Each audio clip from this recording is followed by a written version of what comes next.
present I'm Sorry I Haven't a Clue, the antidote to panel games.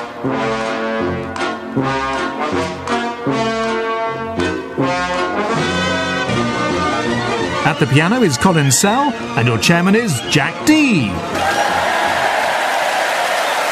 Well, hello, and welcome to I'm Sorry I Haven't a Clue.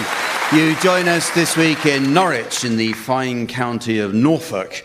In 1216, King John established a base at King's Lynn in order to do battle with rebellious barons. Carrying the crown jewels and gold and silver plate to raise an army, King John famously lost his treasure in the wash, along with an odd sock and a pair of Y-fronts.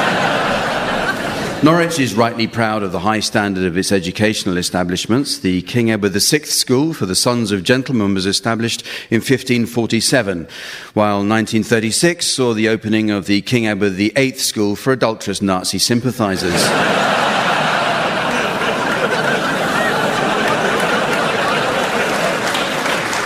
In the 17th century, Flemish weavers arrived here and began the practice of weaving phlegm.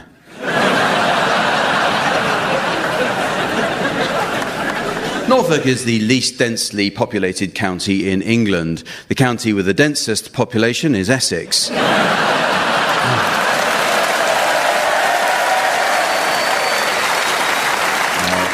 If there is anyone from Essex listening, I'm very sorry. It must be awful. Norfolk is, of course, famous for its large number of turkeys. In 2013, Norfolk produced nearly as many turkeys as BBC Three. Norwich is home to Anglia TV, which for many years produced The Sale of the Century, hosted by Nicholas Parsons. Sale of the Century was famous for offering bigger prizes than any other game show. And one contestant was so overcome on learning that she'd won a brand new mini metro that she broke down, which was good practice for the drive home. Let's meet the teams. They are on my left, Barry Cryer and Graham Garden. And on my right, Tim Brooke-Taylor and Susan Cowman. Well, our usual scorer, Samantha, can't be here today, but taking her place at the desk next to me, please welcome our guest scorer, who's just flown in from Sweden, the ever-rippling Sven.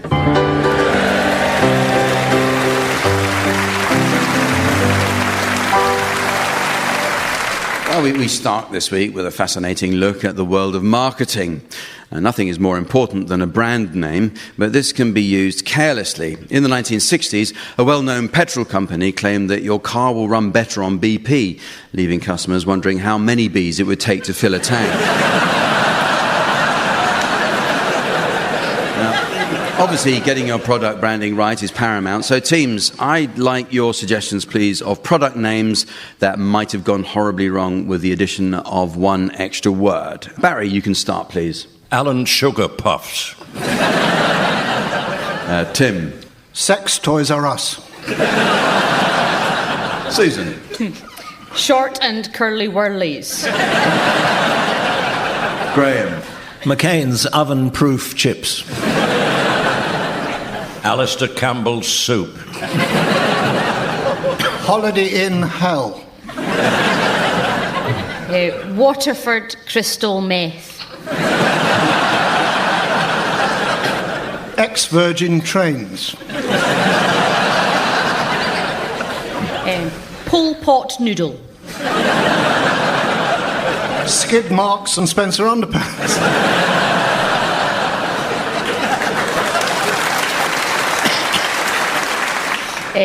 KY Jelly Tots.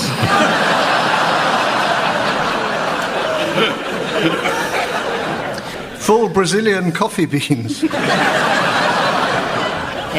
Crotchless Snickers. Oh. She's getting going now. Heinz baked has-beens. Peking toilet duck. Old Spice Girls. Well, we have a music round now. This is where I ask the teams to sing one song to the tune of another. And what could be better than that? An obvious improvement would be to ask the teams to sing no songs to the tune of nothing else. The practice of adapting old tunes with different words is well established. O Sole Mio became Elvis Presley's It's Now or Never. Bach's Air on a G-string became A Whiter Shade of Pale. And Bar Bar Black Sheep became Every Tune Ever Written by Andrew Lloyd Webber. At the piano we have Colin Sell.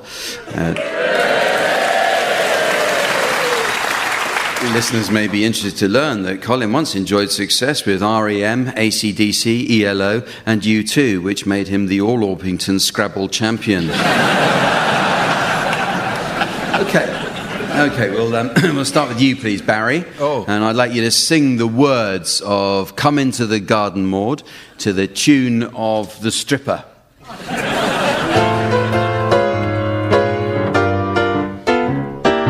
Come into the garden, Maud, for the black bat night has flown. Come into the garden, Maud, I am here at the gate alone, and the woodbine spices are wafted abroad, and the musk of the rose is blown, for a breeze of morning moves, and the planet of love is on high, beginning to fade in the light that she loves on a bed of daffodil.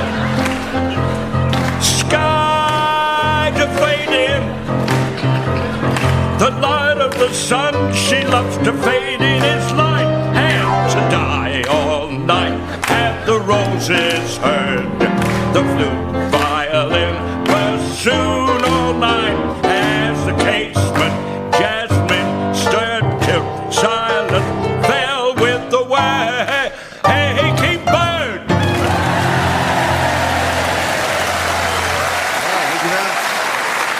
Barry Cryer singing and Colin Sell on the piano, and the people of Norwich clapping slightly out of time. So you now, Tim, I'd like you to sing the words of Common People by Pulp to the tune of Lily Marlene.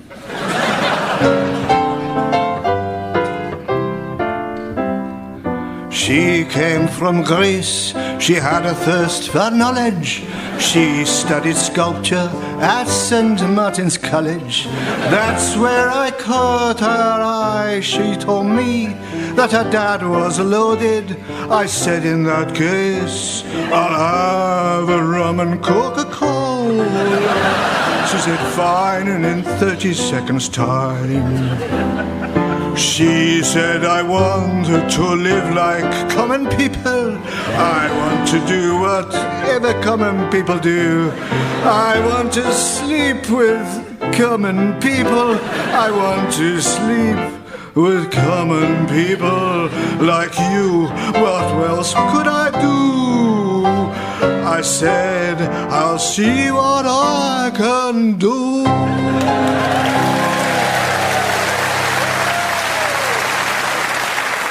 So, Susan, I'd like you to sing the words of Horny by Moose T to the tune of Leaning on a Lamppost.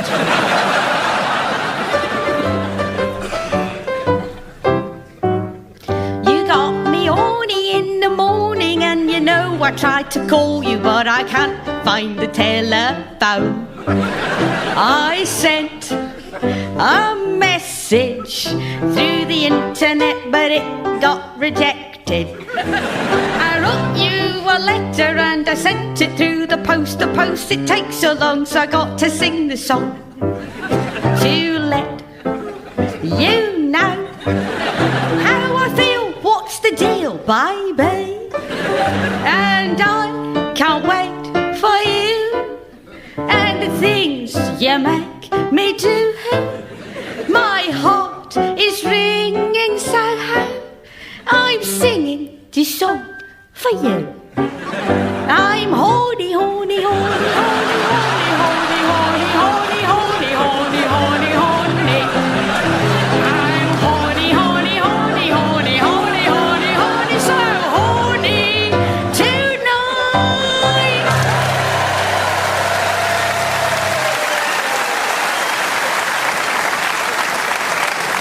Finally, Graham, I'd like you to sing the words of internet sensation What Does the Fox Say to the tune of Edith Piaf's Non, je ne regrette rien.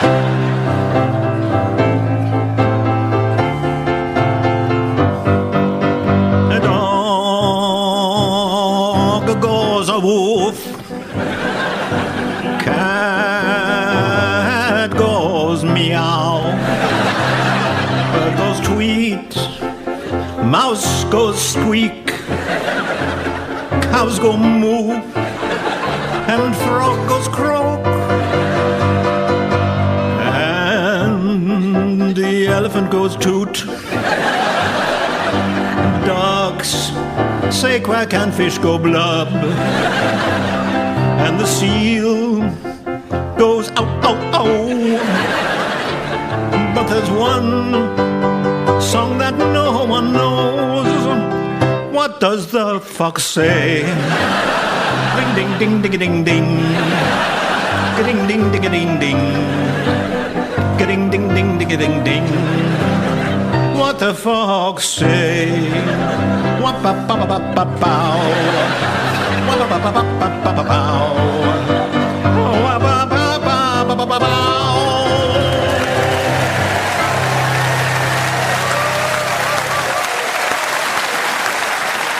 Well, now, as our regular listeners will know, eating prunes is a good idea. Well, the next round is a radio version of the recently relaunched TV favourite Through the Keyhole. And the original show featured Lloyd Grossman, who was famously chosen for the job by mistake. They thought they were booking someone who could speak. Our own Barry Cryer co-devised Through the Keyhole, which he first outlined in 1987. And Barry said his idea involved going into someone's house, rummaging through the owner's possessions before explaining what had gone on to a panel. Remarkably, the magistrates believed him and he got off with a caution. So for the purposes of this round, 2 mystery cubicles have been specially furnished offstage to resemble celebrity homes. Each team will take it in turn to enter one of these cubicles and describe its contents for the opposing team to guess whose house it represents. So, Tim and Susan, can you go first? I'd like you to leave the stage and enter your cubicle, which is backstage there now. And meanwhile, the identity of Tim and Susan's home owner will now be displayed to the audience via a laser display screen.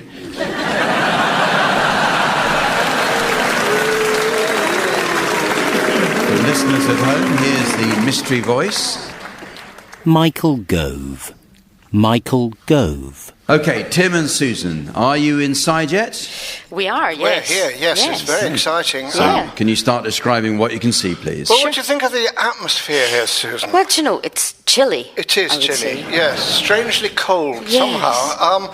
Look, there's a lot of cane furniture over Yes. here. Yeah. It feels somewhat like it's stuck in the past. It does, yes. It's quite dusty as well. It It's is kind of dusty. white, chalky dust. Yes, you don't think that's... No, it No, can't no, be. it can't be. On the mantelpiece here, there are lots of mortar boards. Yeah, ornaments of mortarboards, yes. yeah. And there's heads in them. And deputy heads, too. Oh, and if you look out the windows there, Yeah, oh, Tim, gosh. look, there's goalposts. Where? No, they've just moved.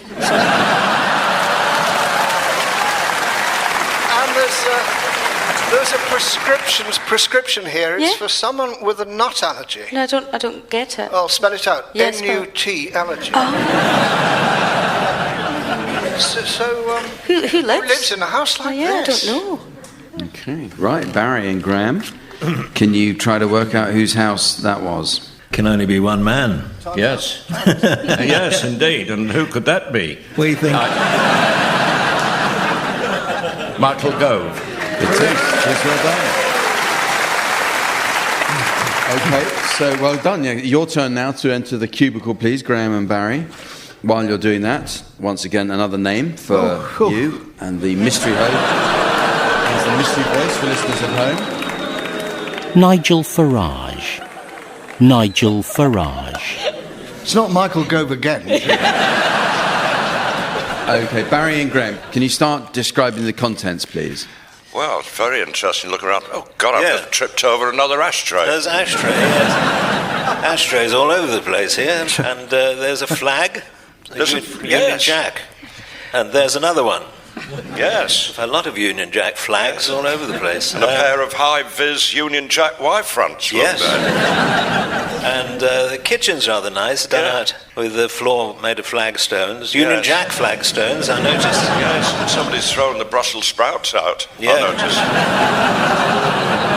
But whoever it is, they like a lot of beer around the place, don't Yes, they? indeed. A flagon of ale. Yeah. Union Jack flagon, but it's a fascinating place. Look, there's a doormat there with welcome in 14 languages. Yes, indeed. 13 crossed out. Yes. And there's, oh, look, there's French, Polish, both words crossed out. Yes.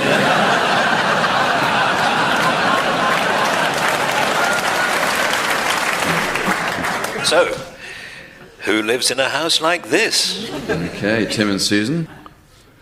I think Susan. Yes? It's not Susan's house. No, it's not. It's Nigel Farage. Yeah. Okay, well, this next round is about pets. Many people who are cat or dog lovers use pictures of their pets as their Facebook profile picture. Tim Brooke-Taylor has been repeatedly poked by a Yorkshire Terrier, so he had to send his trousers to the cleaners.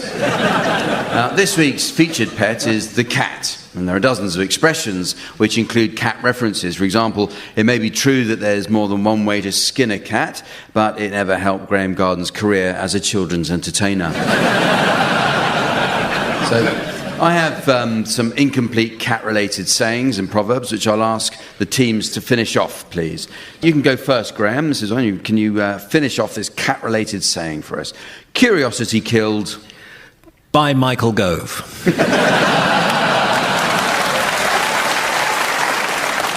He killed the cat. Susan, one for you. Cat got your... Dignity and hopes of ever having children.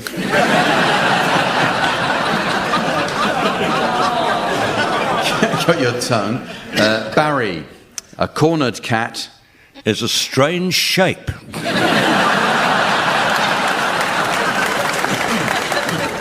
A cornered cat becomes as fierce as a lion. Says someone who's never had a fight with a lion. Tim, here's a Spanish proverb. If the cat has to die, let it... Full stop.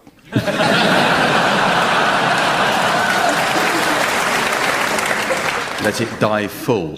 Graham, a French proverb. He who loves cats has a... Lot of explaining to do. Actually, it says a beautiful wife, it says. Susan, another one for you. Corsican proverb this time. A thin cat and a fat woman are... Best friends. I'm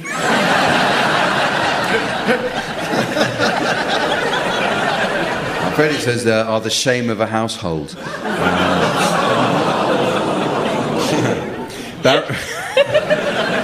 Barry, here's an English proverb. Wanton kittens make... Wonton soup. Make sober cats. Tim, as an English proverb, the cat is a good friend, but... Not really bridesmaid material.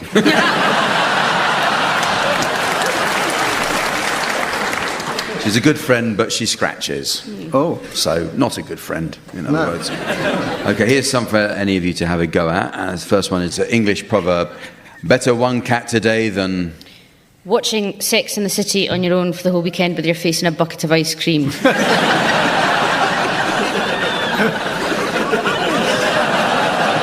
We're really getting to know you today. There's actually no cats tomorrow. This is a quote from Edward Lear. The owl and the pussycat went to sea in a beautiful pea green boat. They took some honey and... Only the cat came back.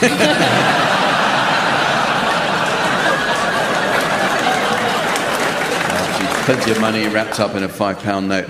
Here's a well-known English proverb. When the cat's away, the mice will... Vote UKIP. will play. And finally, there's not enough room to swing... So we may as well remain in a monogamous relationship.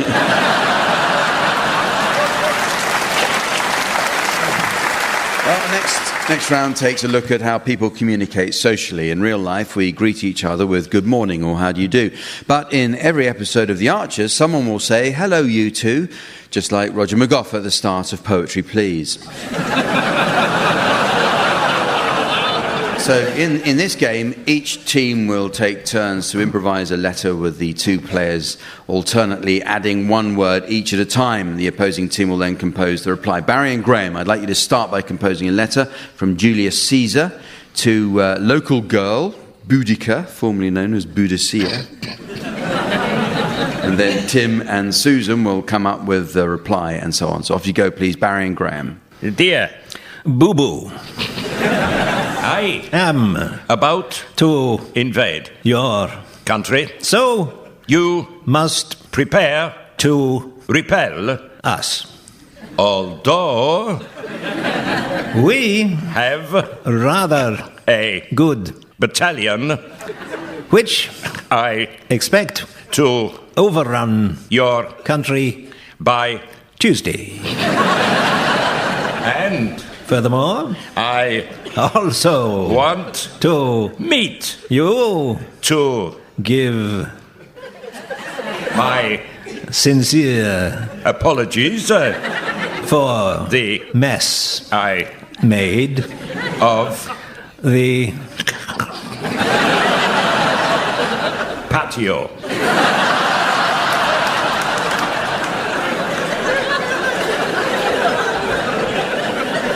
What's The matter for you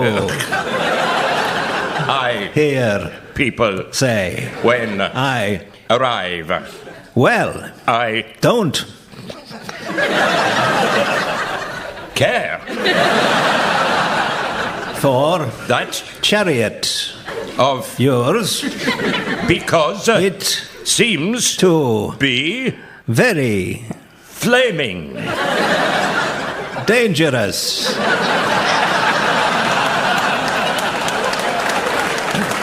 So I will command you to come at 4 o'clock to this disco. where I will boogie with you until the cock strikes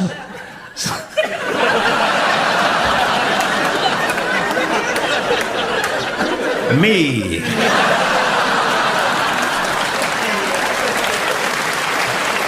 Therefore I will close this window, and say farewell to to you, dear boo-boo, and good riddance love from Julius your Caesar.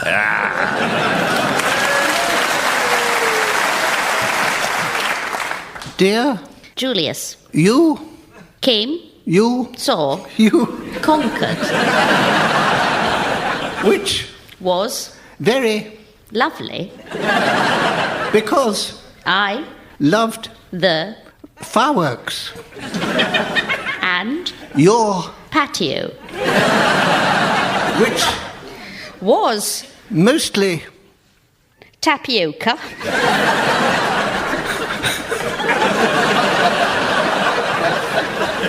comma,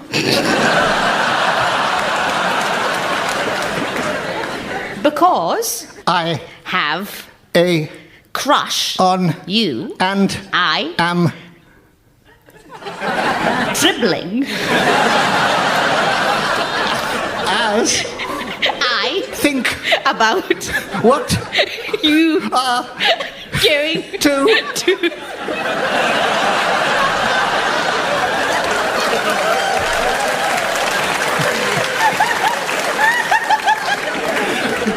to me.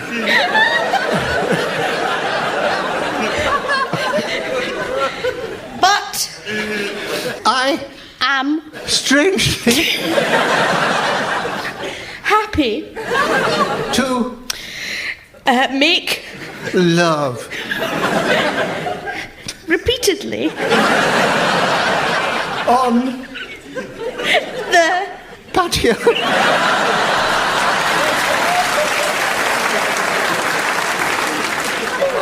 see You soon lots of love.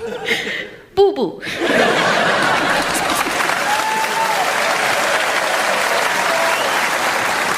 Well, it's very nearly the end of the show, but there is just time to fit in a round of the Hairy Persons Film Club. Sven has to leave us now as he's off to meet a long-haired gentleman friend who has dandruff and joint pains. Sven has various products that should do the trick, and he's looking forward to giving him head and shoulders treatment. So while he's away, I'll ask the teams to suggest titles of movies likely to prove popular with a hairy audience. So, Graham, can you start, please? Once Upon a Trim in the West. That was just pure sympathy, Graham. Barry. Shaving Private Ryan. Tim. Strictly Baldroom. Susan. Gigi, thank heaven, follicle girls.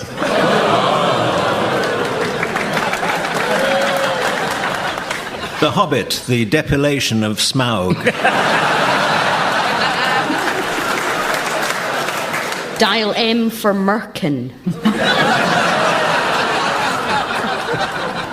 Hairy movie.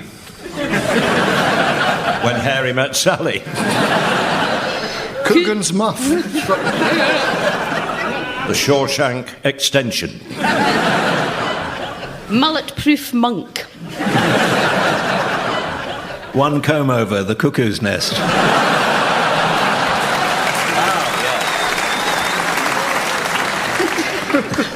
Well, so, ladies and gentlemen, as the retail store of destiny ends their mammoth sale and the pet shop next door runs out of mammoth food, I notice it's the end of the show. So from the teams, Sven, myself, and our audience here in Norwich, it's goodbye. Goodbye. Barry Cryer, Graham Garden, Tim Brooke-Taylor and Susan Cowman have been given silly things to do by Jack D, with Colin Sell setting some of them to music. The programme consultant was Ian Pattinson and the producer was John Naismith.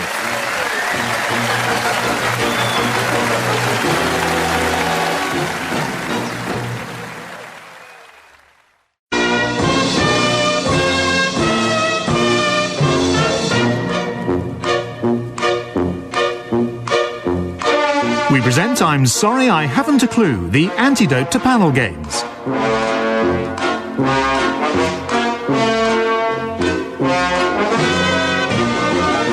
At the piano is Colin Sell, and your chairman is Jack D.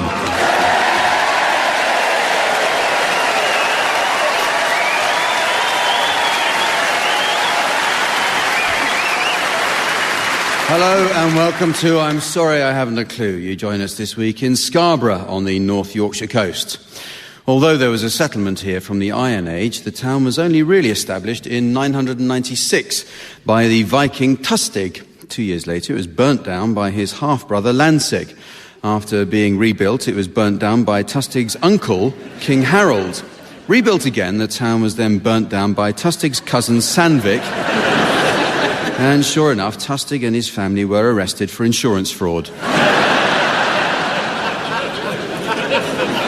In 1746, supporters of Bonnie Prince Charlie were imprisoned in Scarborough Castle, including the Jacobite Malcolm MacGregor, who was locked away with his Highland Terrier. In January 1747, a bribed prison guard unlocked MacGregor and told him to take his dog and flee to the docks. MacGregor and the dog boarded a ship, but they wouldn't let the flea on.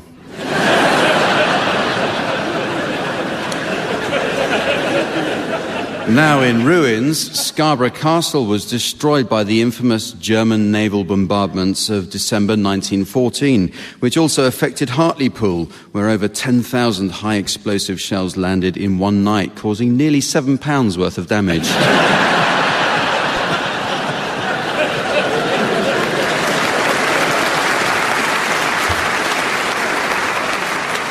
Scarborough's North Bay is home to Pease Home Park, a Japanese-style pleasure park and lake. The Japanese lake is used to reenact World War II naval battles with model warships. There were also model aircraft, but last December they suddenly flew off to the south and attacked Poole Harbour.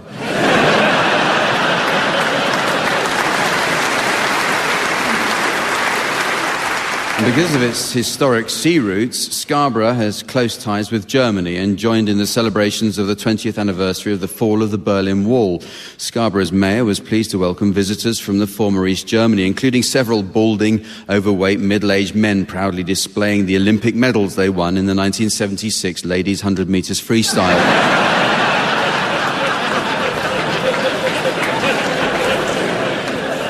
The Moors village of Moulton holds the largest farmers' market in the north, selling a wonderful array of freshly produced keep out and no trespassing signs. As a popular seaside resort, Scarborough was this year voted England's most visitor-friendly town, bringing dishonour to a previously unblemished Yorkshire record.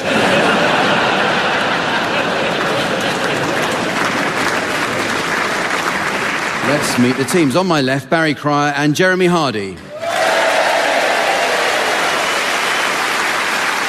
And on my right, Tim Brooke-Taylor and Joe Brand. And ever hopeful for a good score this evening, please welcome the delightful Samantha.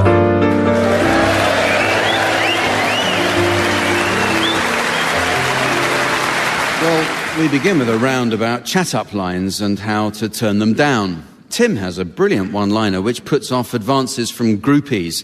Whenever he's approached with a question, "Aren't you Tim Brooke-Taylor from the Goodies?" he swiftly quips, "Yes, I am." Okay, so I've been supplied with a selection of popular chat-up lines to which I'd like the teams to suggest guaranteed put-downs. First one here is for you, Tim. Can you come up with one for this?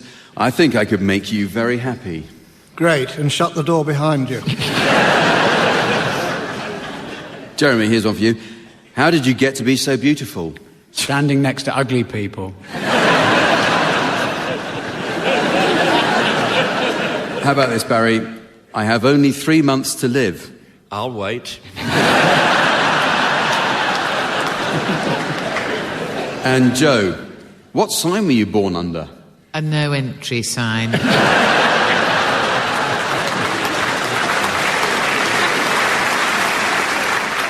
Back to you, Tim. "If I could rearrange the alphabet, I would put you and I together." That's funny. I'd put F and O together. Nothing personal. Jeremy, "If you were ice cream and I were hot chocolate, I'd pour all my love onto you." How do you fancy crushed nuts?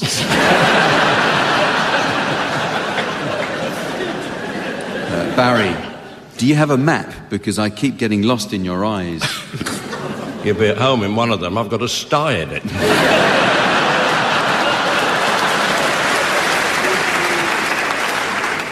Finally, Joe, "Was that an earthquake or did you just rock my world?" No, I just farted.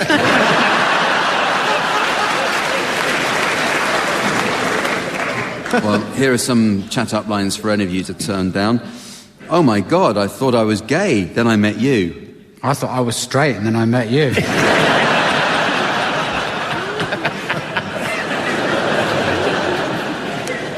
"Did the sun come out or did you just smile at me?" No, I just had a stroke.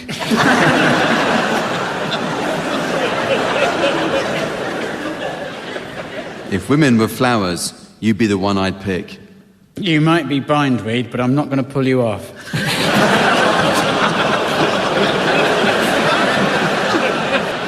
There's another one, here's the last one. "Are you from Tennessee? Because you're the only 10 I see." Are you from Scunthorpe?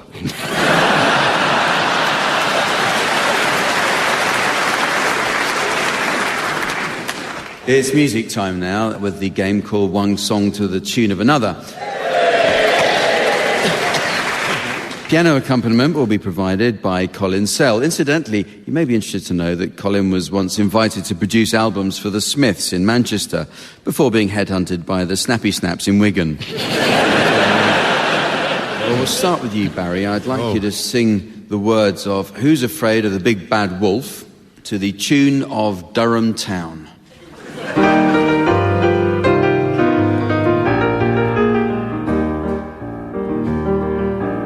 Who's afraid of the big bad wolf?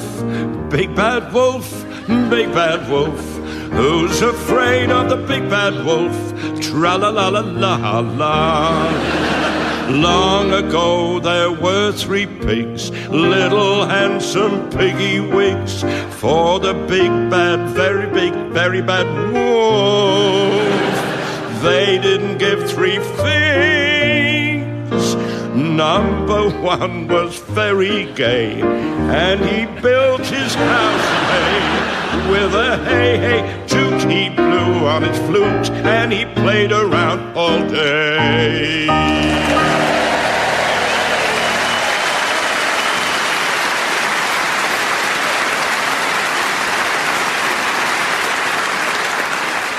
Well, it's you now, Joe, and I'd like you to sing the words of I Will Survive to the tune of My Favourite Things. It's not as easy as it sounds, Joe. Thanks for your support, Jeremy. I shall wear it always.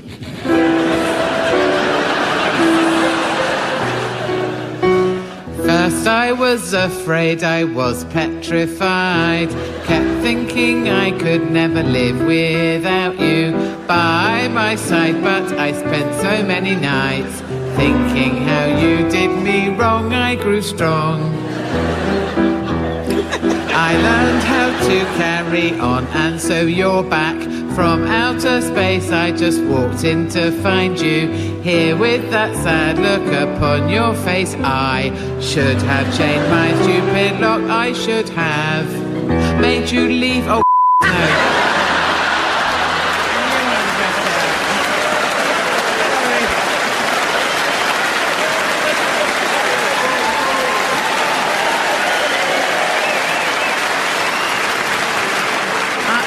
I rewrote the song myself some years ago. I put in, sorry, Jack. I didn't even notice. Had you not mentioned it, Joe? Oh, come on, it is my first night. I thought it did well to get through the first verse. It was going be a well, number wasn't one it? Christmas It was hit. great. I closed my eyes. It was like being on Britain's Got Talent. Yes, I do know where I am. Okay. Scarborough. Yeah.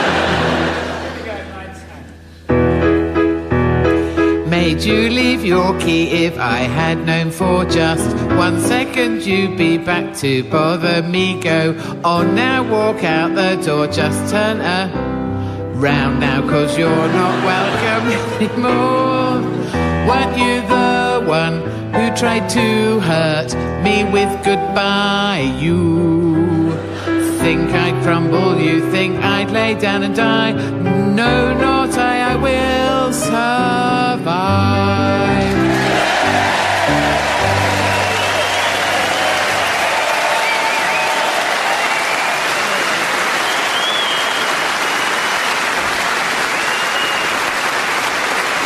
Well done, Joe. Thank you very much.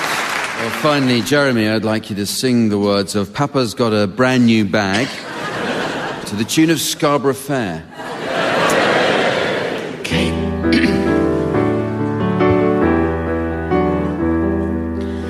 Come here, sister, Papa's in the swing.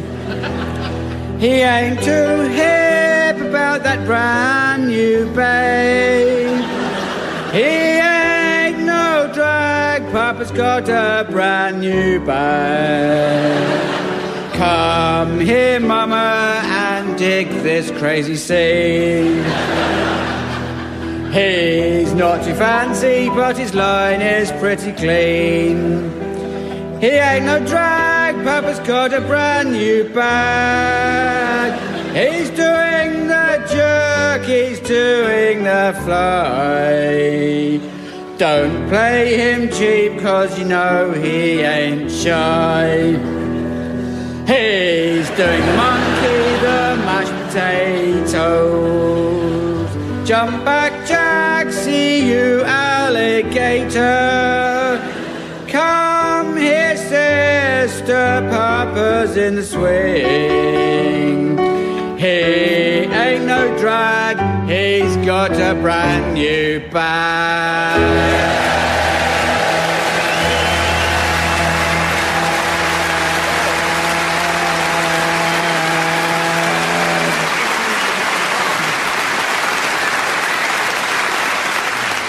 Thank you, Jeremy. There you go. It swings and roundabouts, isn't it? You know, some people are born with natural singing voices, and some people are born with normal-sized noses. Sorry, it's a bad example. Well, this next round is all about unusual medical conditions. I'm pleased to report that Barry was recently given the all clear after a health scare. He'd been so worried his hair went black overnight. OK, so we'll start with you, Tim and Joe. You're suffering from an unusual medical complaint and have just been called for your appointment with doctors Barry and Jeremy. You must outline your symptoms to them, and they will be awarded points based on how accurately they're able to diagnose your condition. The identity of your complaint is now being displayed to our theatre audience via the plasma display screen. For listeners at home, here's the mystery voice. Tim and Joe think they're Christmas trees. Tim and Joe think they're Christmas trees. Hello, Doctor. Good morning. Come in. Just pop your things off and put your legs up on the mantelpiece. Put your clothes over there on top of mine. How long have you been suffering from this? Ooh. About a week, isn't it? About a week. About a week. Both of you, this. Yes. Yeah, we both got it. Yeah. What are the main symptoms you've been suffering from? Well, we can't sit down. We keep getting pins and needles. Anything else at all? I can't get enough bling. Pins and needles and bling. Yeah. Yeah. Oh! We're not unhappy, are we? No. When people come into the room, we light up. Yeah. What really gets us is when people say we're false, we're not the real thing. But sometimes we get a bit down and we have to sit in a bucket. Don't we? Yeah, we do. I think it's to do with this time of year, isn't it? Well, that's one of the problems. It's seasonal. It's a seasonally affected disorder, isn't it? After Christmas, we always get thrown out, which is unfair. Yeah, we get thrown out on the street. We don't like it, do we? No, we don't. No. We're pining for home.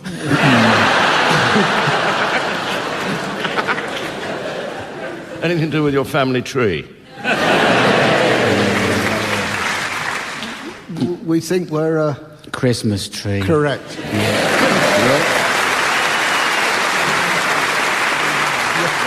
Very good, well done. OK, your turn to be patients, Barry and Jeremy, and you've just been summoned into the surgery of Dr. Joe and Dr. Tim.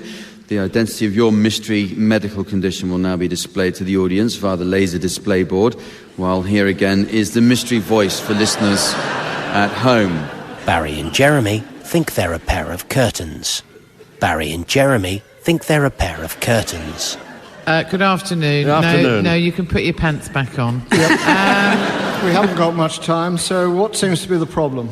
It's a bit of an embarrassing thing, really. It's kind of an identity thing. Night times are okay. Nights are all right, yeah. We feel very close at night. We're always together at night, although sometimes we look a bit drawn then, don't we? Yeah, we do. Yeah. But then it all goes wrong in the morning. It's like someone's in between us, pulling us apart. Yeah, I know, it's just... It's awful. Do you feature famously in any Doctor jokes? Well,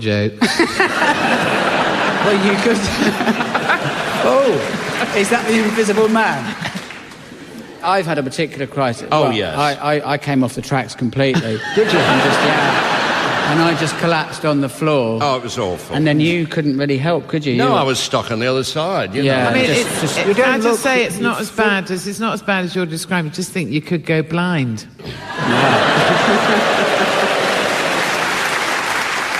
Well, actually, one of the problems is that we've been having trouble keeping ourselves clean, and then someone just took us in the garden and beat the hell out of us. Yes. But we managed to get back up there. Yeah, and we keep hanging in there. Yeah. You know. Has anyone tried saying, pull yourself together? I think it might be curtains for both of you.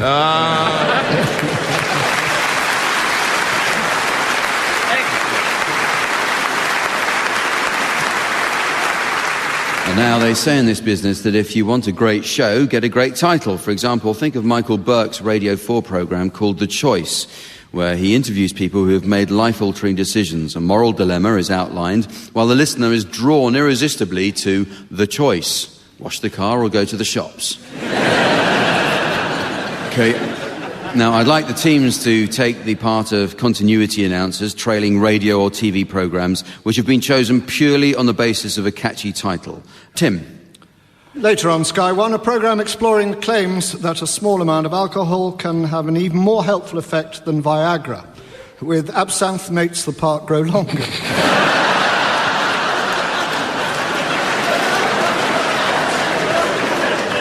Barry. Coming up on Channel 4, spiky-haired celebrity chef Gary Rhodes presents his definitive guide to pancake making. That's the complete tosser after the break. Joe. Later on, we see a group of lumberjacks trying to predict how much will fly off a log when they cut it. The chipping forecast. Is that good to get a groan like that? Yes. Yeah. Is it? Yes, very much. I'm quite pleased with it. Yes. Thank you. Jeremy. 9 p.m. on Channel 4, Gok 1 helps you disguise the bags under your eyes in How to Look Good Knackered.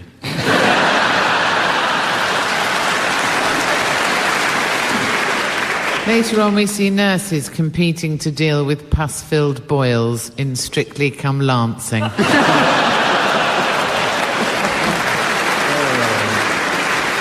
On Channel 4 tomorrow, a post-apocalyptic makeover programme in which Gok 1 advises on how to deal with the aftermath of an atomic bomb in How to Look Good Nuked. Our Eskimo boating series continues with a guide to wood-burning stoves in Have Your Kayak and Heat It.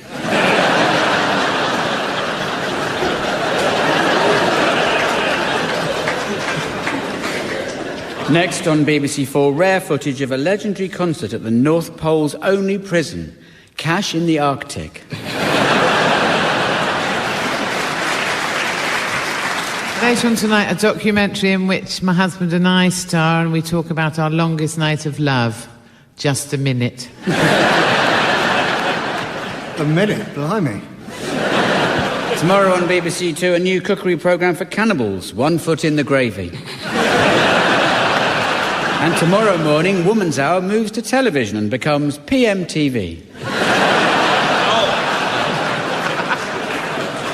Later, hear how the French philosophy has been banned in Scandinavia in Don't Put Descartes Before the North.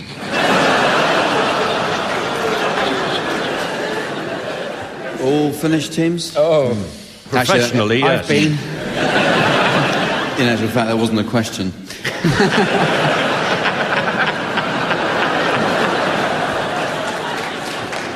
Our next round is a musical game called Karaoke Koki, and it combines the delights of the modern karaoke with the choreography of that old wartime classic, the Hokey Koki. And back in the 1940s, you put your left leg in, you put your right leg in, was a familiar refrain whenever Douglas Bader packed his suitcase.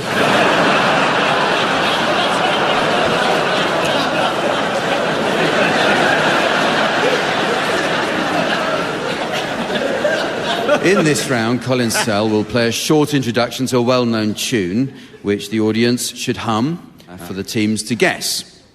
And the first team to buzz in and identify the tune will win points. If the team is wrong, the audience must start again from where they left off, and so on until someone gets it right. Musical assistance will be provided by Colin Sell. Okay, audience, the title of your first song will now be relayed to you via the plasma display screen. And for listeners at home, here's the mystery voice. It's not unusual. It's not unusual. So, fingers on buzzers, teams. Would you please start us off, Colin?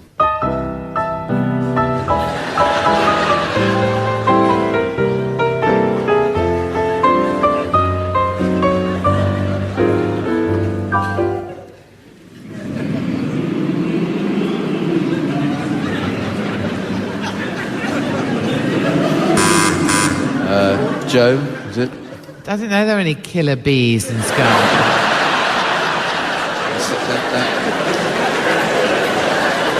It slightly lacks substance. Can you just say, just residents of Scarborough who are not currently on antibiotics? Would you please hum, and Colin, could you play them in again?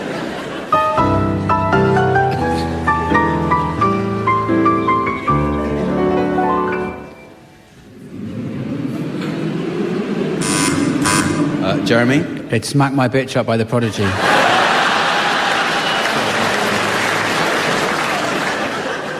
It isn't, no. It's not quite right. I stood up there, Jack. I thought it was the Bolivian national anthem. Maybe we should have a volunteer to help us with this. I think it's... Because it is quite difficult. Anyone prepared to volunteer? What, to sing on their own? Yes, Joe, not you, though. No, I think I do know what it is. Well, I know. What do you think it is, then? Is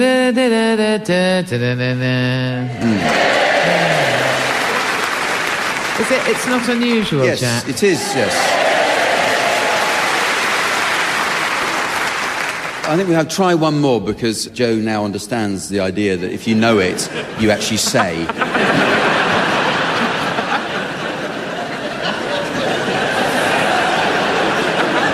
So here's a final song going up on the laser display board, and here's the mystery voice for our listeners at home. Model of a modern Major General. Model of a modern Major General. So, Colin, an introduction, please.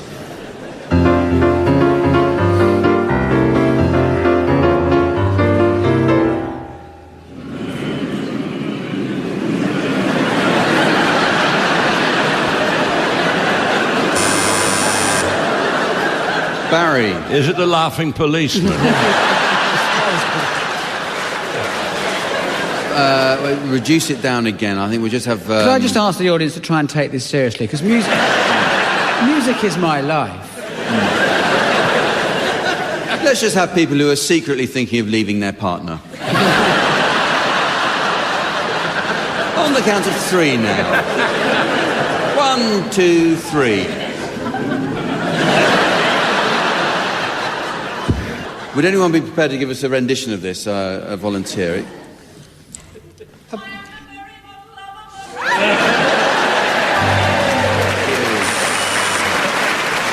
See, what you did there was shout out the answer. Another clue is the answer is model of a modern Major General. Oh. Thank you anyway. Thank you for joining in like that. Thank you very much. You ruined that round.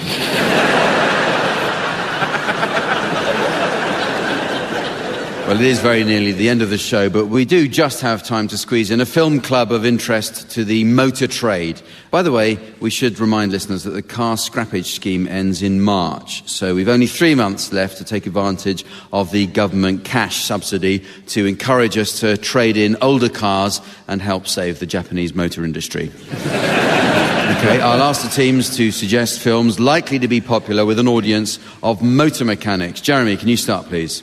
The Passion of the Chrysler. Barry. Forest Sump. Tim. Grease. Joe. Harry Potter and the Chamber of Combustion. Brake pads at Tiffany's. The Lexus Chainsaw Massacre. Clutch Cassidy and the Sundance Skid. In Graham's honour, bring me the head gasket of Alfredo Garcia. My Fair Larder.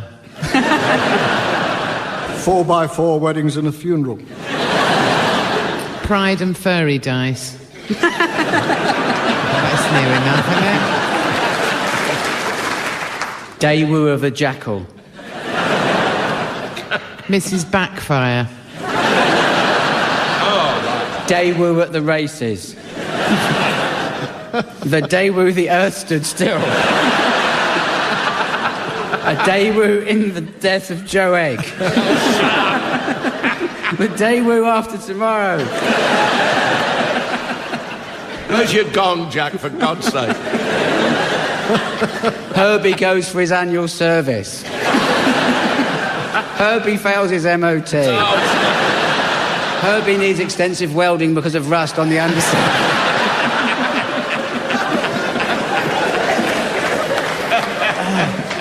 And so, ladies and gentlemen, as the gentle donkey of time is led into the tranquil Bethlehem of hope before having its ears blown off by the Israeli army of eternity.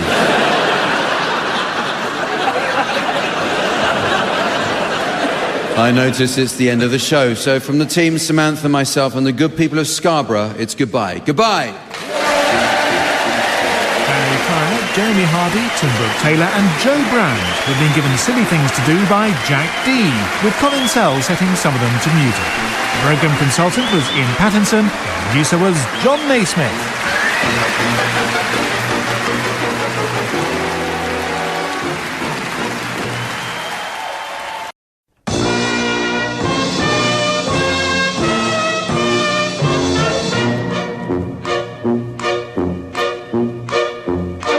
We present I'm Sorry I Haven't a Clue, the antidote to panel games.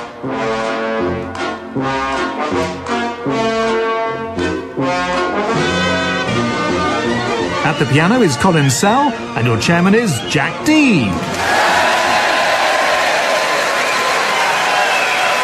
Hello, and welcome to I'm Sorry I Haven't a Clue. You join us this week for a second visit to Chatham.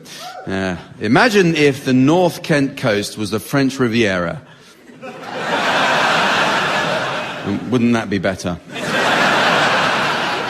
This part of Kent was the family home of Henry VIII's second wife, Anne Boleyn. When Henry tired of her, Anne was accused of high treason and tried for adultery by the Lord Chancellor, whose verdict was very enjoyable.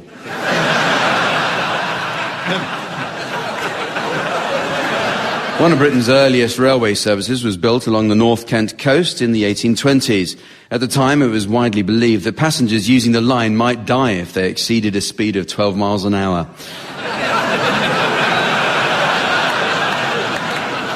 Passengers today still don't know if they were right.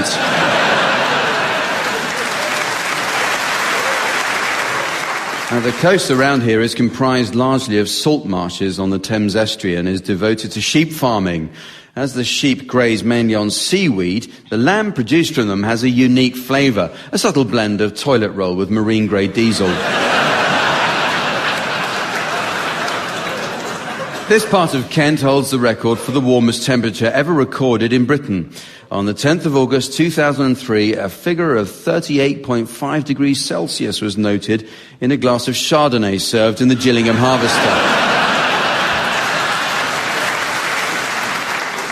The aviator and businessman Sir Freddie Laker was born near here. Laker ran several airlines in the 1970s and 80s and virtually invented budget air travel. When mourners gathered for Sir Freddie's funeral in Canterbury, as a mark of respect, the undertaker sent his coffin to Reykjavik.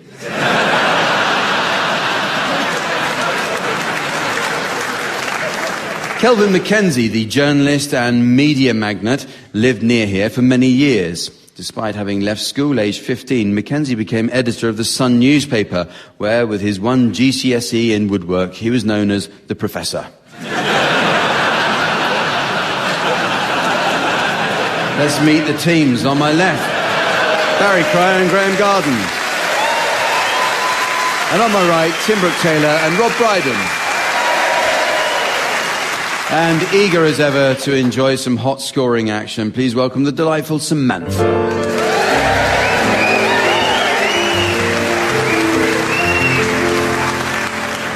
Okay, well, we start today with a round of the Uxbridge English Dictionary. The English language has many terms which appear to be interchangeable, but this isn't always true. A lot of people have no understanding of the important difference in definition between, for example, wars and conflicts. Well, wars are periods of hostile relations between two or more countries or states that lead to fighting between their armed forces as defined under the Geneva Convention Protocols of 1949, whereas no one can resist a bowl of conflicts with milk and sugar for breakfast.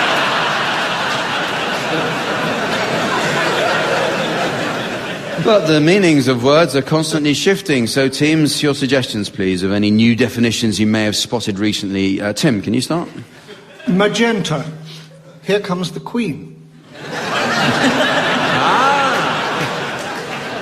Barry. Snowball. Curt utterance from an umpire. Rob. Website. The distance between a web and the ground.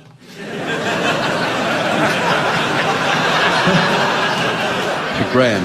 Gelatine, a device for cutting the heads off jelly babies.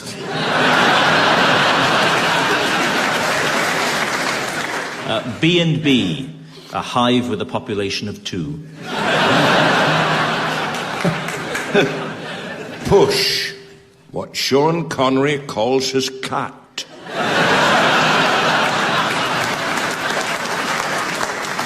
Eyeliner, a big ship made by Apple.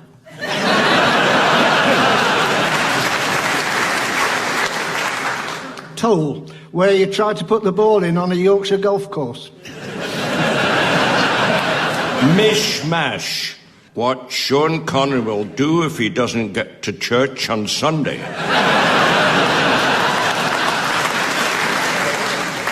Hobgoblin, Anthony Worrell Thompson.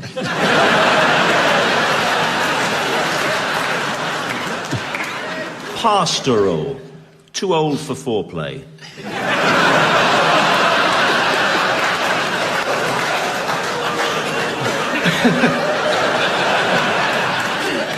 Perversion, the cat side of the story.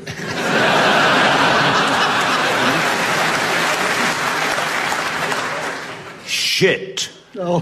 what Sean Connery says to his dog.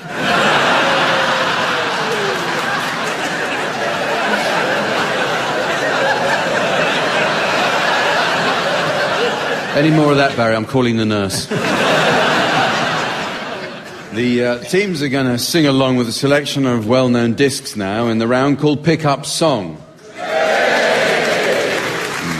Samantha went down to the record library earlier where she discovered a bit of false accounting going on. Under the new cost-cutting regime, we have to pay for the 4 discs Samantha takes out, but she caught the archivist sneakily trying to earn some extra money by penciling 5 discs in the log. Samantha said he went quite red-faced as she stood over him while he rubbed one out.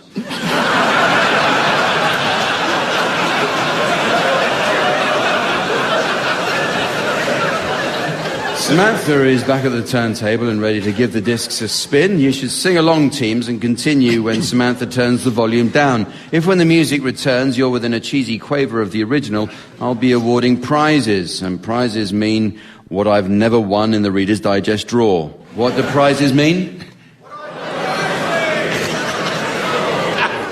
I did that very well.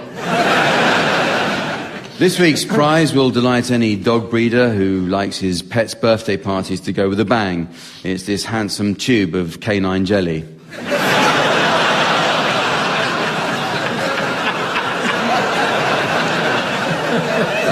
Barry, you're to start, and I'd like you to accompany Little Richard singing Good Golly, Miss Molly. Good golly, Miss Molly, sure like to bowl. Good golly, Miss Molly, sure like to bowl. When you're rocking and rolling, can hit your mama cold. From the early morning to the early night, when I caught Miss Molly rocking at the House of Blue Lights. Good golly, Miss Molly, sure like to bowl. When you're rocking and rolling, can't hear your mama cold. Oh!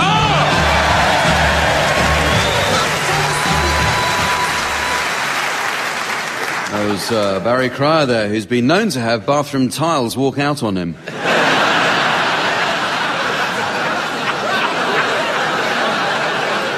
Okay. You next, Graham. I'd like you to accompany Queen singing We Will Rock You. Buddy, you're a boy, make a big noise, playing in the street, gonna be a big man someday. Got mud on your face, a big disgrace, kicking your can all over the place. We will rock you. We will rock you. Buddy, you're a young man, hard man, shouting in the street, gonna take on the world someday. You got blood on your face, you big disgrace, waving your banner all over the place. We will rock you.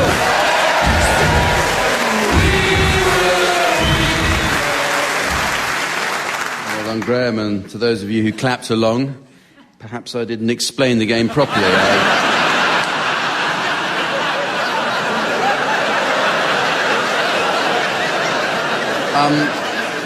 So you now, Tim, would you accompany Beyonce singing Single Ladies? All the single ladies, all the single ladies, all the single ladies, all the single ladies, all the single ladies, all the single ladies. Now you put your hands up in the club, just broke up. I'm doing my own little thing. You decided to dip, and now you want to trip. I'm up on him, he up on me. Don't pay him any attention. Just cried my tears for 3 good years. You can't be mad at me. Because if you like it, then you should have put a ring on it. If you like it, then you should have put a ring on it. Don't be mad once you see that he won it. Because if you like it, then you should have put a ring on it.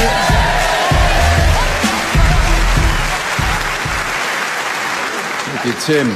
Finally, would you, Rob, please accompany Rainbow singing Since You've Been Gone?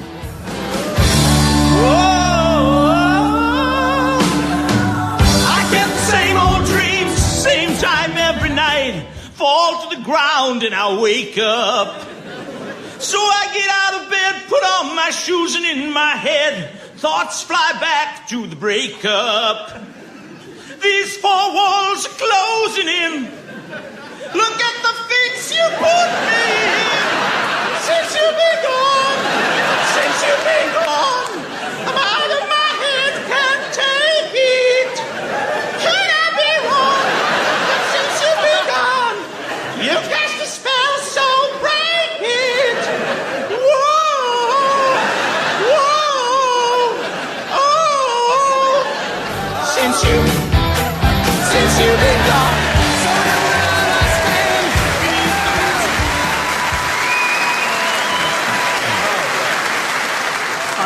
I never thought I'd miss Jeremy's singing. The teams are going to do a bit of acting now in the game called Sound Charades. This was inspired by the old TV favourite, Give Us a Clue, where teams used to mime the titles of books or films. The original version was conducted in silence, but silent mime would be pointless and laughter-free on radio, so the teams are allowed to speak, which fixes all but 2 of those problems. The undisputed master of the genre was, of course, Lionel Blair. Now, we all know Lionel as a star of British television, but he is in fact Canadian. Lionel's dream was always to appear in London's West End. So as a young hopeful, fresh out of Montreal's dance school, Lionel went down to the harbour and worked his passage for 3 weeks with...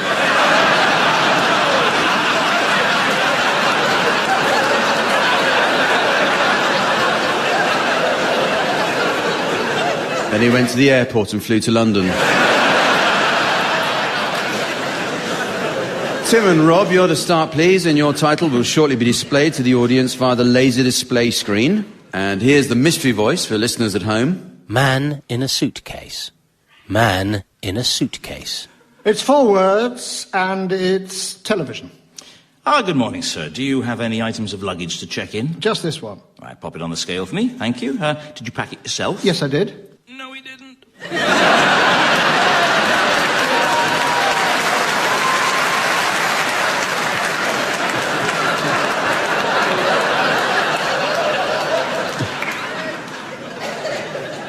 It's doll involved? No. No. Not in the traditional sense. Dummy. No. That's cold. No, it wasn't a guess, it was just a remark. Is the word man in the title? Is the word in? Is the word a? And is that followed by suitcase? Right, your turn, Barry and Graham, and your title's now being exhibited on the laser display board, and here again is the mystery voice for listeners at home. Silent witness. Silent witness. That'll be a television programme then. And it's 2 words. 2 words. Goes like this. Where were you on the night of the 17th?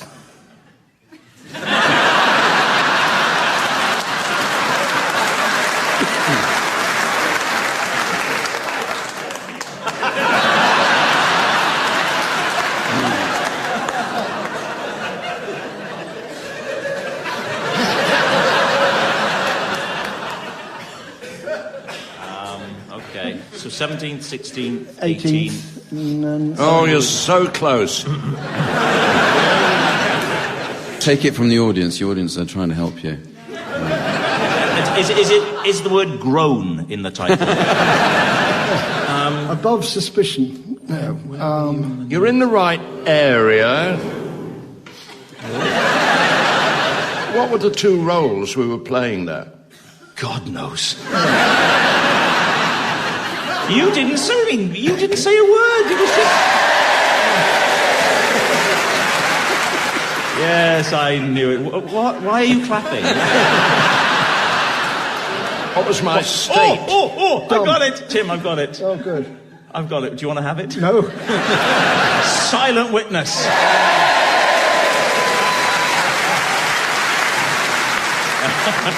Well, it's now time to play the game called Mornington Crescent. But first, I noticed from this week's mailbag that we've received the record-breaking total of a letter. It's from a Mrs. Trellis of North Wales. She writes, "Dear Mrs. Clinton, I bet you get a card from your husband every year. Yours, Mrs. Trellis." Now, this week we'll simplify things by playing to the standard original rules, and I'll ask each of you to explain the reasoning behind your moves as you make them. Tim, can you start?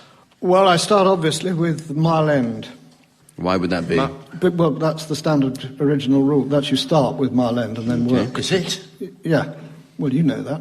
Yeah, it's not the basic. No, it's the Well, standard. that's what I meant. Yeah, no, it's not basic. Standard original. You start with Mile End. Okay, It's always fair enough. It's just Okay. an accepted fact. I don't know why. It's all right, Tim, I only asked. Okay, Mile End. All right. Tottenham Court Road. Yeah, I've never played standard original, so Oh, well. Oh, well, we'll help you through it. Have you played Royal and Ancient? no. Because it's just like that. Can I go lateral? You can go lateral. Not yet, just though. so long as you avoid the vectors now that you're exposed. Yeah. So I should stay proud. Yes. Yeah. All right, Green Park. Well, No, that's well, okay. he's new. No, Well, give how's him a that? break. Give him a But break. if I'm staying proud, I can We'll go... allow that. Okay. We wouldn't normally, but Right, Green Park. You're newish to the game. It's dangerous. Funny, you because- don't look newish. Hello, pot.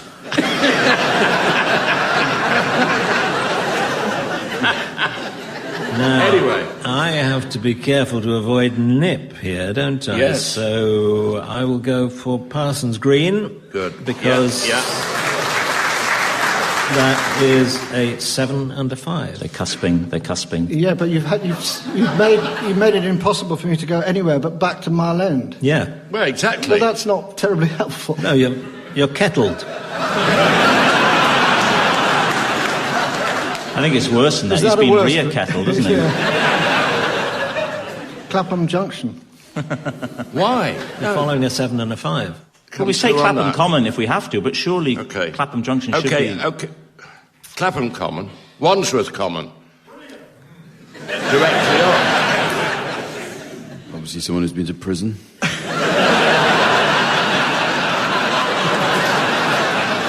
Standard. Common through to common. Hounslow East. Now who's new? Okay, justified. Is that Hounslow okay? East. Are you serious? Is that okay, Jack?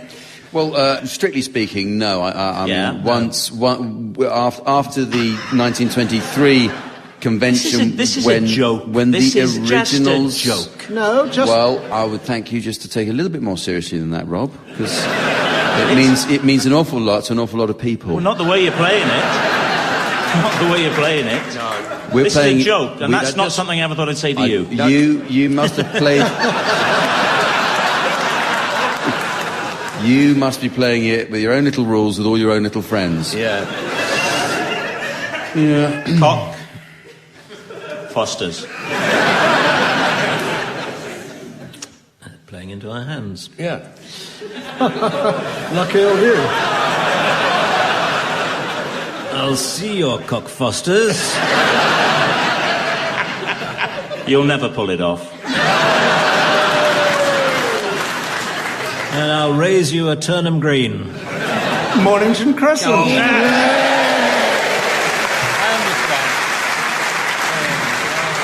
This next round takes a look at sad music. It's amazing how something as simple as a piece of music can reduce you to a darkly emotional, deeply depressive state. The famous examples include Albinoni's Adagio in G minor and the Funky Gibbon.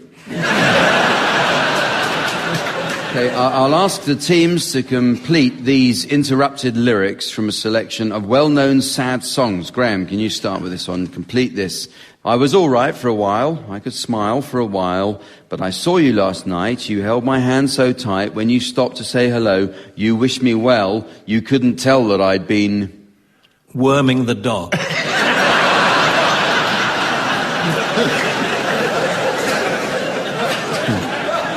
Crying over you. I should warn you, you'll have some of your favourite songs spoilt forever in this round. Tim. Yep. Bye-bye love, bye-bye happiness, hello loneliness, I think I'm... The Deputy Prime Minister. think I'm gonna cry. Barry. Oh. Are you lonesome tonight? Do you miss me tonight? Are you sorry we drifted apart? Does your memory stray to a brighter sunny day when I kissed you and... then lit a fart?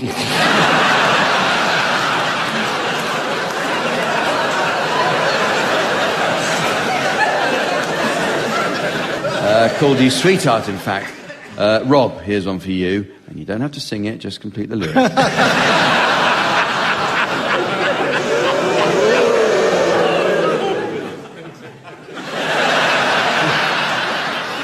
Why does the sun go on shining? Why does the sea rush to shore? Don't they know it's the end of the world? And now, here's the news where you are. Because you don't love me anymore. You again, Graham. Dum dum dum dummy doo wah. Ooh yay yay yay ya. Ah. Only the... Names have been changed to protect the innocent. Only the lonely. Tim, here's another for you. Yeah. I feel so unsure as I take your hand and lead you to the dance floor. As the music dies, something in your eyes calls to mind a silver screen and all those sad goodbyes. I'm never going to dance again because... I'm Anne Widdecombe and crap at it. Unfair. His guilty feet have got no rhythm. And here's something if you'd ever go at. Old Shep, he has gone where the good doggies go, and no more with old Shep will I roam. But if dogs have a heaven, there's one thing I know. He'll crap on the carpet like home. Old Shep has a wonderful home. You never close your eyes anymore when I kiss your lips, and there's no tenderness like before in your fingertips. You're trying hard not to show it, but baby, I know it, you've lost... all feeling in your upper body. I'm calling a doctor. You've lost that loving feeling. Fine is the last one. It is the evening of the day. I sit and watch the children play. Smiling faces I can see, but not for me. I sit and watch as... I'm on the register.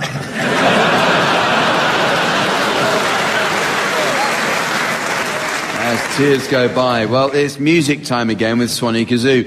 This is where the team's duets combine the silky smooth glissando of the Swanee whistle with the grating rasp of the kazoo. Once considered an odd combination, the two instruments now make a partnership as elegant as Margot Fontaine and Rudolph the Red-Nosed Reindeer. Musical accompaniment will be provided by Colin Sell. Listeners will be interested to learn Colin recently produced Black Eyed Peas. The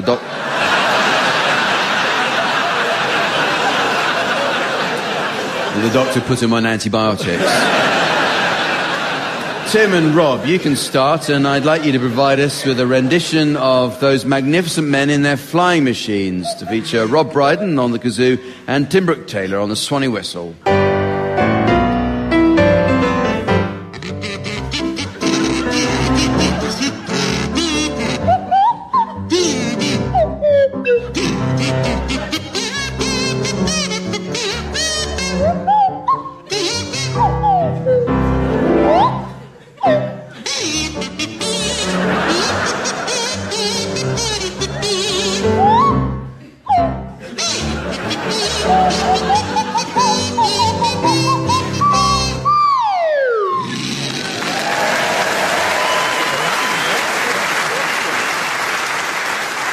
You now, Barry and Graham, I'd like you to provide us with a rendition of The Runaway Train to feature Barry Cryer on the kazoo and Graham Garden on the Swanee whistle.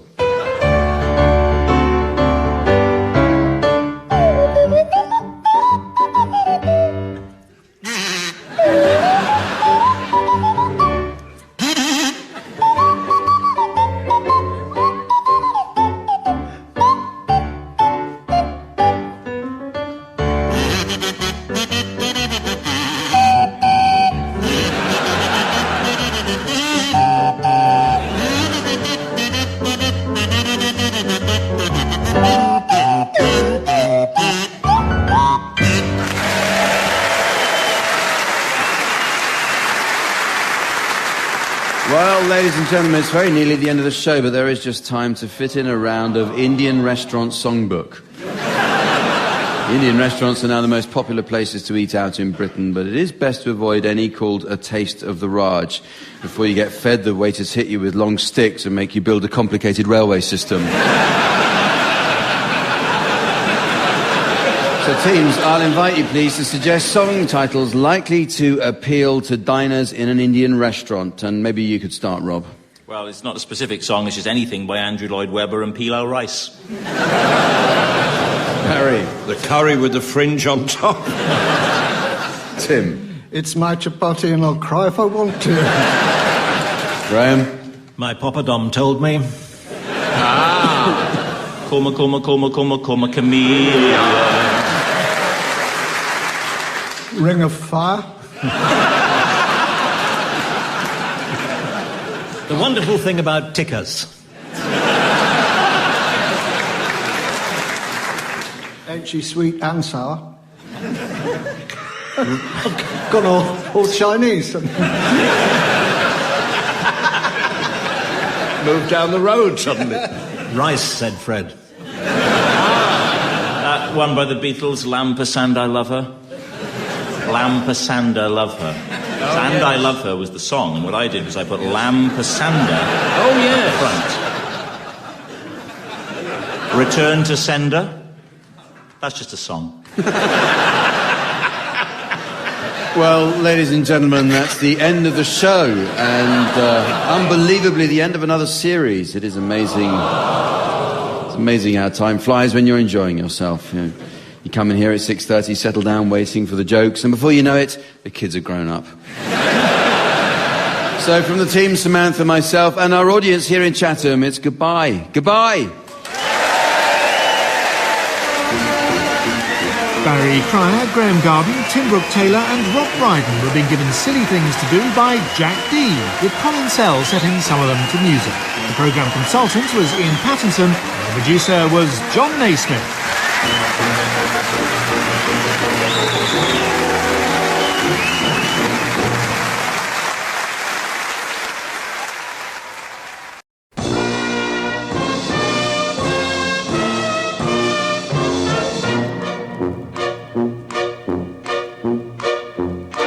We present I'm Sorry I Haven't a Clue, the antidote to panel games.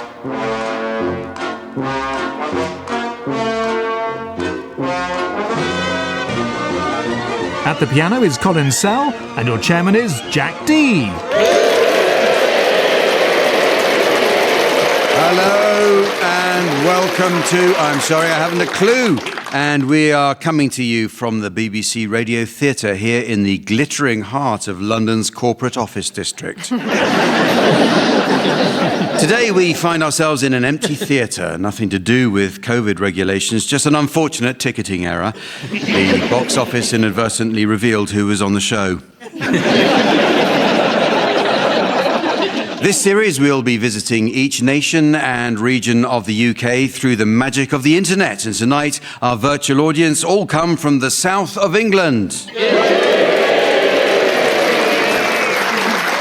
Of course, not everybody in the south had time to apply for tickets. Listeners in Kent were busy preparing for the hop harvest. In Somerset, they were run off their feet producing cider. And in Bristol, many potential audience members found themselves slap bang in the middle of the rioting season.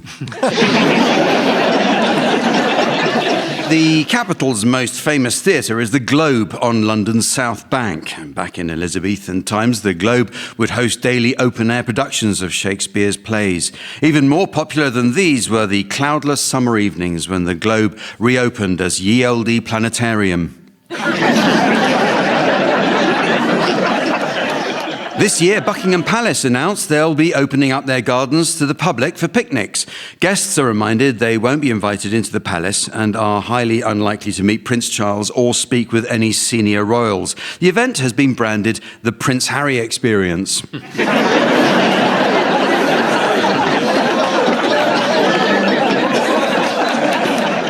The Oxford and Cambridge boat race is held on the Thames each year in April, the same month as the Grand National, and the comparisons don't end there. Both races started in the early 19th century, both enjoy similar viewing figures, and 2 years ago, when a member of the Oxford crew sprained his ankle, he was taken out the back and shot. The Thames is surely the south of England's defining river, flowing from Gloucestershire to Essex. It's said that a single drop of rain joining the Thames at its source will have been inside 8 people before it reaches the sea. Of course, much the same has been said of Boris Johnson on holiday.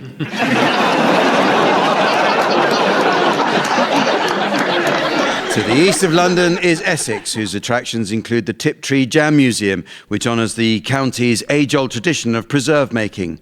The museum's gift shop sells a wide range of products, including Essex marmalade, not just its best-selling preserve, but also the most requested skin tone in its on-site tanning salon.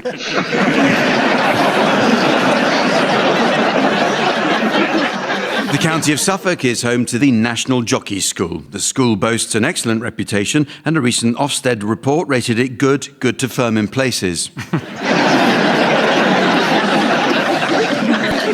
In Bristol, a statue of Edward Colston was pulled down by protesters, and in Oxford, a statue of Cecil Rhodes was attacked by student activists. To avoid further student attacks, Oxford City Council now only open the statue to the public when Pointless is on.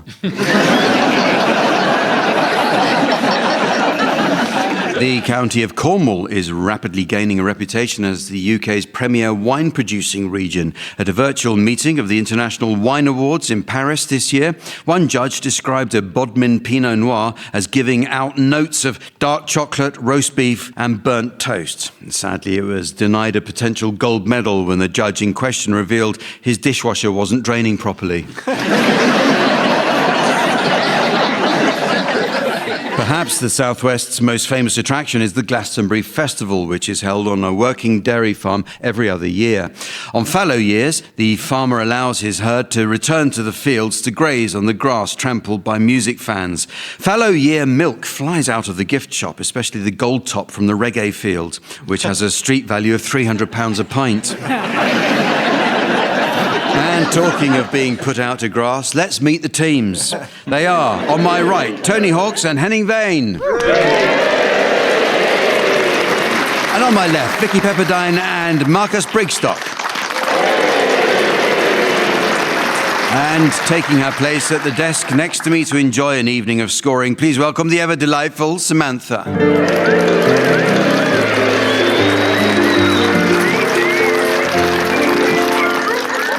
Well, we start this week with a game to make Henning feel at home. It's called German Jokes. I didn't say that as a joke. Many British people are inclined to believe the mistaken stereotype that Germans have no sense of humour. And to disprove this, Henning has brought along some of his favourite examples of German humour to share with us. So, Henning, if you'd be kind enough to start us off by telling a typical German joke, and I'll ask the others to share some of their favourites as well. What do you get when you cross a kangaroo with a sheep? You get a debate over the morals and ethics of genetic engineering.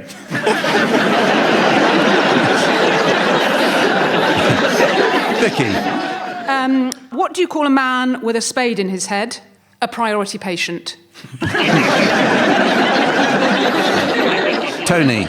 My wife's just gone on holiday to the West Indies. Jamaica? No, Trinidad and Tobago.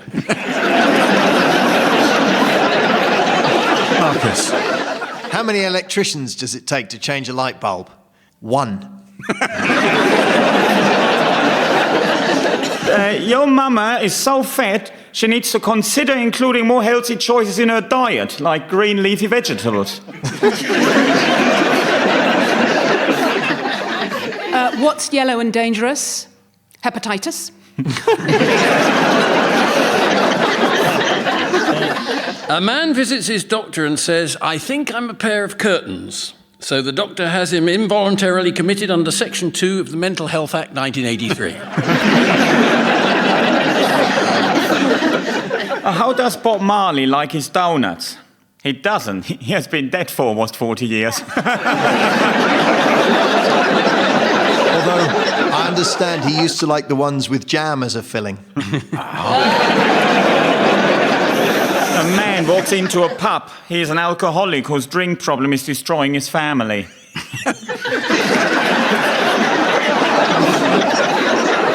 Well, on that note, why did my grandfather cross the road? To occupy France.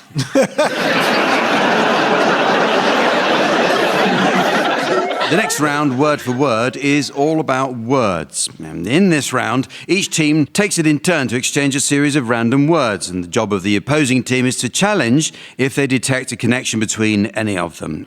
Okay, I'd like you to start exchanging completely unconnected words, Marcus and Vicky. Tony and Henning, your job is to try to spot a connection, and if I uphold the challenge, I'll ask you to take over, and so on. So off you go, please, Marcus and Vicky. Clamp.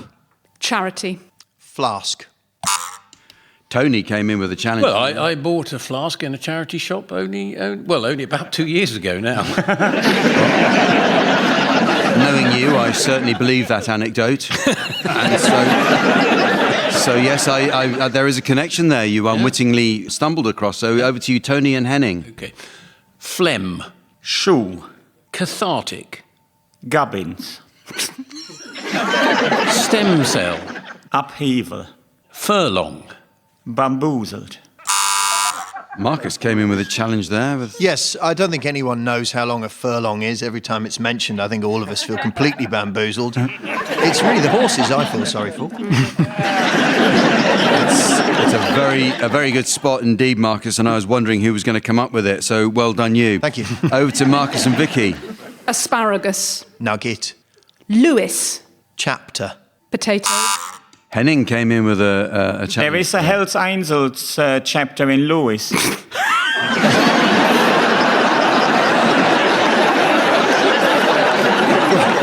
Quite sparsely attended, but nonetheless, I have to admit. Well, you have to start somewhere, don't you? Yeah. I've heard they're the most polite Hells Angels chapter you'll ever meet. No, you are right, there is a Hells Angel chapter in Lewis, I've just been informed. And so, yes, it's over to Henning and Tony. Zealous. Puzzlement. Yawning. What's it? Needle. Bric-a-brac. Stentorian. Palaver. Well, Marcus came in with a challenge there. What was the... Well, I think the entire game can be described as a palaver, so I'm linking that word to all of the previous words.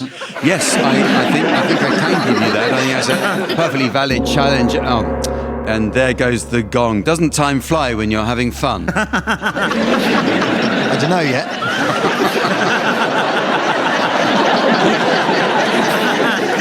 Well, next up, we judge the mood of the nation to perfection with a round that's all about the world of medicine. Next slide, please. It's called The Symptoms. Next slide, please. We might think we're a nation of health-obsessed hypochondriacs and fussy eaters, but it's actually been going on for generations. My old grandmother insisted her husband have a testicle removed after she discovered only the smallest of lumps, and we were very glad she did. His mashed potato improved beyond measure after that. In this round, one team will be suffering from an unusual condition which the other team, our doctors, will have to diagnose. Right, you can be our first patients, Marcus and Vicky. The identity of your mystery medical condition is now being displayed to the audience via the laser display screen. And for listeners at home, here's the mystery voice. Marcus and Vicky think they're eggs. Marcus and Vicky think they're eggs. Off you go. Come on in. Thank you. Lovely to see you. Thanks, doctors. We won't be long, actually, will we? No, probably 5 minutes and we'll be done. Yes, it's been very difficult. My sex life's pretty much non-existent. I'm not sure I'll ever be laid again. Yesterday honestly, I'm finding everything really difficult and I just completely cracked. Yeah. It's been equally hard for me. I've got intimacy issues. I can't stand being coddled. Yeah, and actually, interestingly, people keep trying to bring me out of my shell, but I'm worried I'll just fall apart. So. I used to have a family of my own, but that's all over. Actually, while I remember it, I'm actually a bit concerned about this mark on my bottom, in the shape of a lion.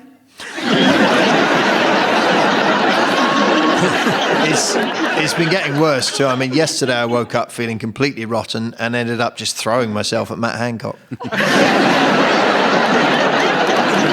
Don't sit there and smirk at us. This isn't some sort of yoke. Okay, I think that's enough. Yes. Well,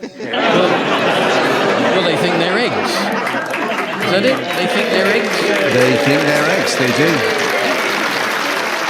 Okay, well, it's your turn to be the patients now, Tony and Henning, and you've just been summoned into the surgery of Doctors Marcus and Vicky. The identity of your mystery medical condition will now be displayed to the audience via the laser display board, while here again is the mystery voice for listeners at home.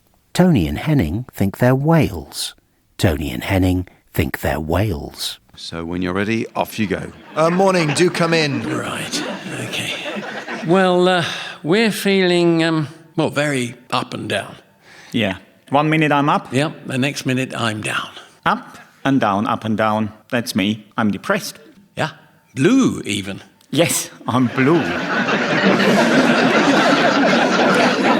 Yeah, but we don't want to just come in here and spout about our problems. No, we will just end up blubbering. The main problem, apart from the hump, is that I talk too loud. Yes, well, you've got a big mouth. People say they can hear me from miles away. Yes. I think what we really need is a break, get away somewhere, like the beach. Listen to some Bob Marley. I don't like his backing band.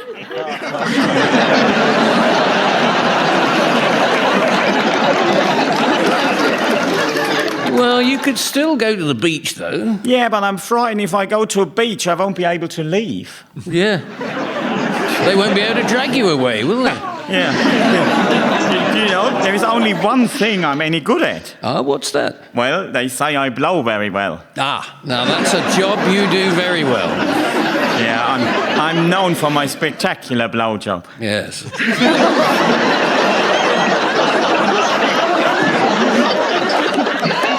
Didn't think we'd get away with saying that, but anyway.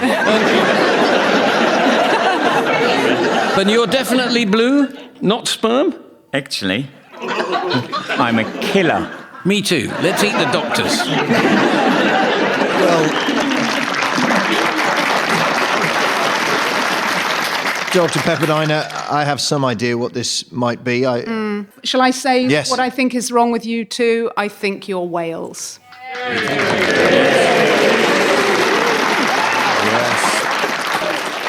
Okay, this next game celebrates cliches and idioms, which are, of course, phrases that betray a lack of original thought. The French poet Gérard de Nerval wrote, "The first man who compared a woman to a rose was a poet, the second an imbecile."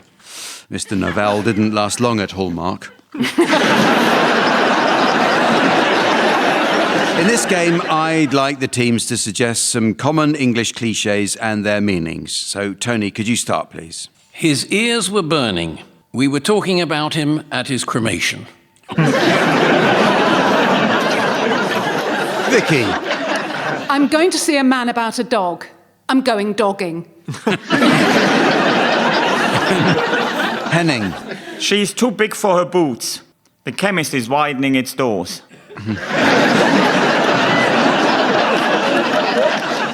Well, I've known her through thick and thin. We were introduced by the Beckhams.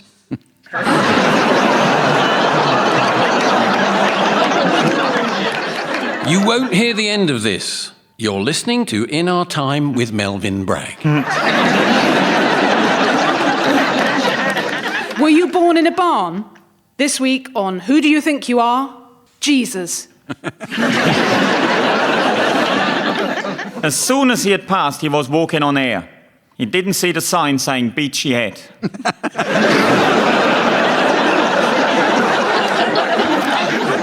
Would you please stop beating around the bush? I came here for a Brazilian. Get on with it. She went behind his back. There wasn't a convenient bush by the roadside. I made this from scratch. I call it cat casserole.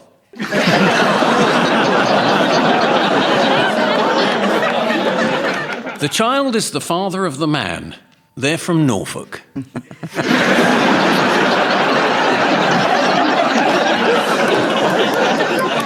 Well, the next game is a musical one entitled Song Stoppers. With the prospect of venues, theatres and festivals welcoming back the public, it's imperative that audiences feel safe in a post-pandemic world. Many well-known bands have taken it upon themselves to help build that trust by changing their names to a more COVID-secure version. So this summer, look out for the Pfizer Chiefs, Not Too Crowded House, and The Grateful Not to Be Dead. In this round, panellists from each team will take it in turn to sing the opening line to a series of well-known songs, and it's the job of their teammate to answer each opening line in a manner likely to end the song altogether. And piano accompaniment will be provided by Colin Sell.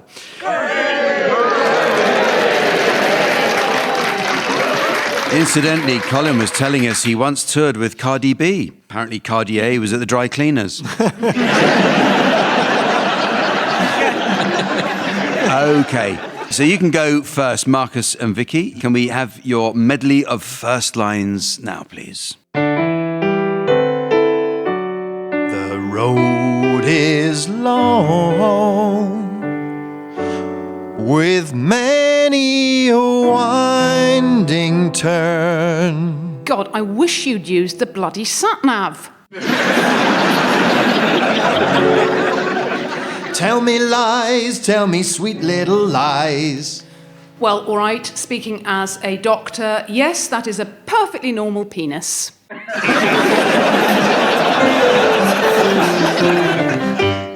I could have danced all night. Yes, but that's not how Strictly works. You've been voted off, now go home.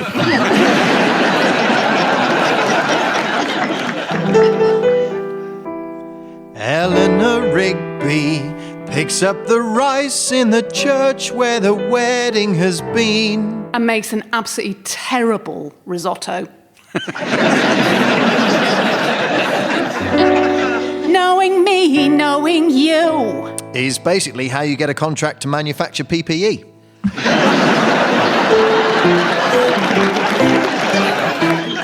Doe, a deer, a female deer. Fenton! Fenton! Fenton! Oh, Jesus Christ! Fenton! Thank you, Marcus and Vicky. Your turn now, Henning and Tony. Can we have your first line medley now, please? You must remember this. I do. Now put it away.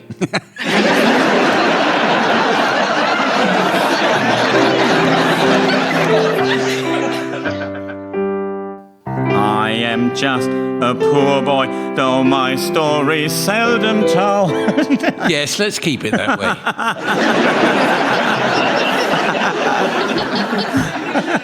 I'm glad you're enjoying yourself, Henning. Yeah. No one's ever asked me to sing. It's priceless. I wonder why not.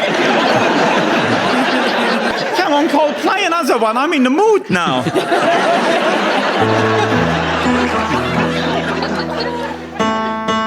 I can tell by your eyes that you've probably been crying forever. Not forever, just since you started singing, actually.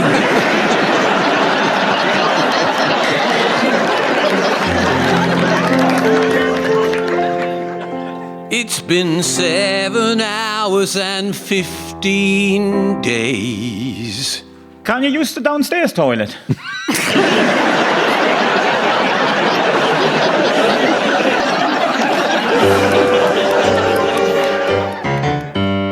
Well, since my baby left me, I found a new place to dwell.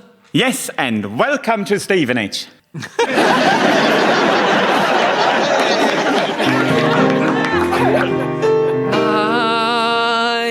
I can't give you anything but my love. Well, I want a tofu burger. Get me the manager.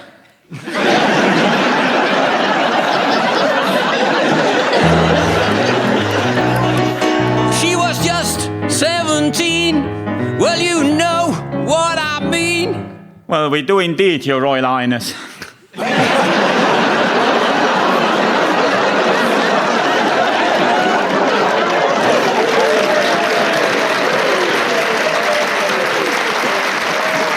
Well, it's very nearly the end of the show, but there is just time to fit in a round of... You've no idea how sarcastic that sounds. There is just time, however, to fit in a round of Breadmaker's Songbook. Last weekend, Samantha had a local gentleman friend round to teach him the fine art of bread making. It began with each of them preparing a dough in the kitchen.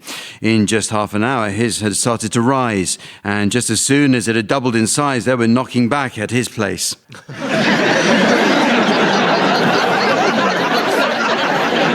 Anyway, teams, in this round, I'd like you please to suggest titles of songs likely to prove popular with bread makers. Marcus, you could start. What's the matter, you? Hey, gotta no respect. Why you feeling so sad? It's not so bad. It's a nicer place. Arch your butt to your face. I think it was worth the distance, wasn't it? I think it was great, but I didn't realise... Are we meant to sing them, Jack? Yeah, you can sing them. It would be good. Well, no, you're not supposed to sing them, actually. No, you're not. I think. Oh, sorry. I withdraw it. No, Marcus's would have made no sense at all. If you just said it, I'd have thought you were having a breakdown. But but no, you can say them, Vicky. It's okay. fine. Oh, thanks, Jack. Fine. Yeah, it's okay. Henning. It was an itsy bitsy teeny weeny yellow dolka dot panini. Can I withdraw that as well? Tony. I won't let the bun go brown on me. Vicky. Stop, wait a minute, Mr. Toastman. Thank you. It looks like we are singing them then. This is good news. It's sort of got desperate. It's bad news for Henning. Well, what I need is more encouragement, not someone putting me down here. Dem scones, dem scones, dem dry scones. Things can only chop butter.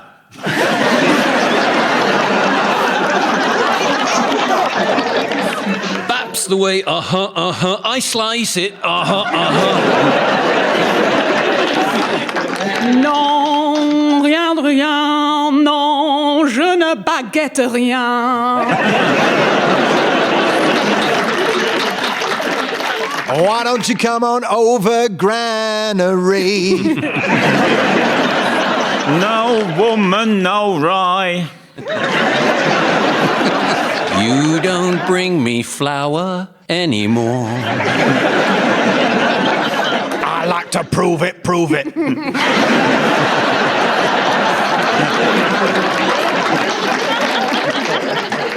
We all live in a yellow submarine sandwich.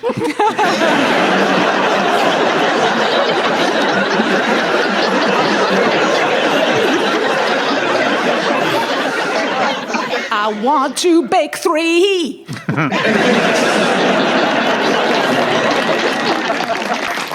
You're the scone that I want. Knock, knock, knocking back heaven's door.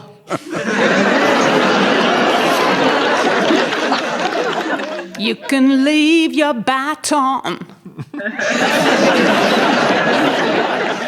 Like a pap out of hell, I'll be gone when the morning comes. By Maltloaf. Unbaguettable, that's what you are. Interesting to note how good everyone is without the piano, isn't it?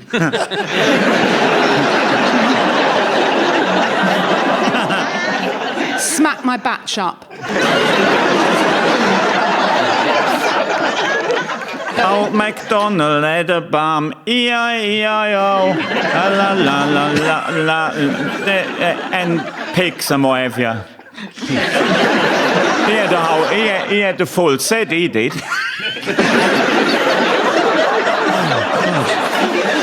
Well, I guess lockdown has hit some people harder than others.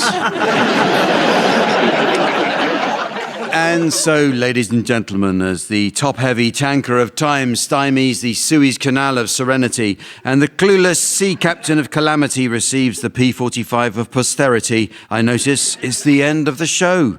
So, from the teams, Samantha, myself, and our virtual audience from the south of England, it's goodbye. Goodbye! Tony Hawks, Marcus Brigstock, Vicky Pepperdine and Henning Vane were being given silly things to do by Jack D, with Colin Sell setting some of them to music.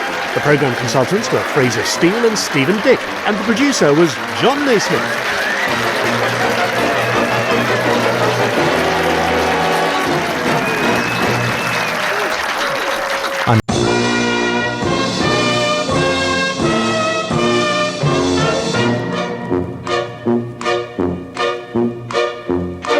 We present I'm Sorry I Haven't a Clue, the antidote to panel games.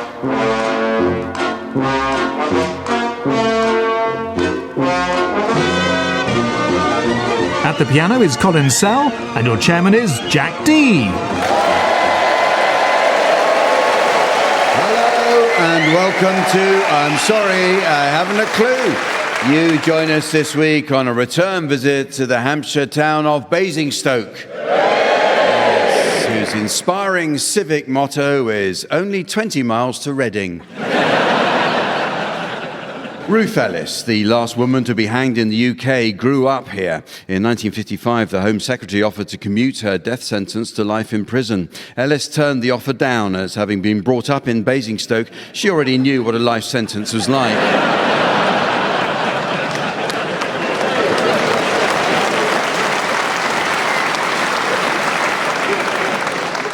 At 83 metres high, Fainham House has for many years been the tallest building in Basingstoke and headquarters of the AA for the past 50 years. I myself am a member of the AA, and I have to say I do find the service variable.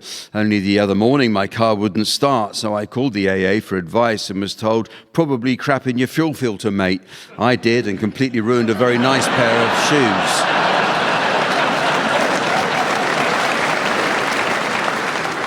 Europe's largest banana ripening warehouse is in Basingstoke.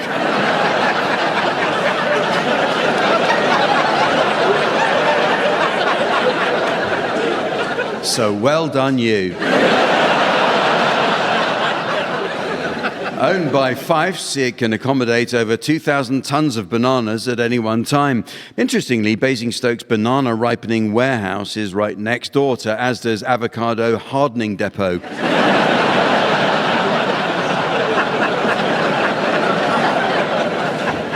A plaque in Basingstoke's Southview Cemetery commemorates a tragic incident that took place in 1674 when a local woman, Alice Blunden, was buried alive not once but twice. It was only when her body was exhumed the second time that she finally passed away, doubtless from the shock that what she hoped was heaven looked remarkably like Basingstoke. And talking of people dying more than once in Basingstoke, let's meet the teams. On my right, please welcome Miles Jupp and Rachel Paris. And on my left, Marcus Brigstock and Henning Vane. And taking her place at the desk next to me to enjoy an evening of scoring, please welcome the ever delightful Samantha.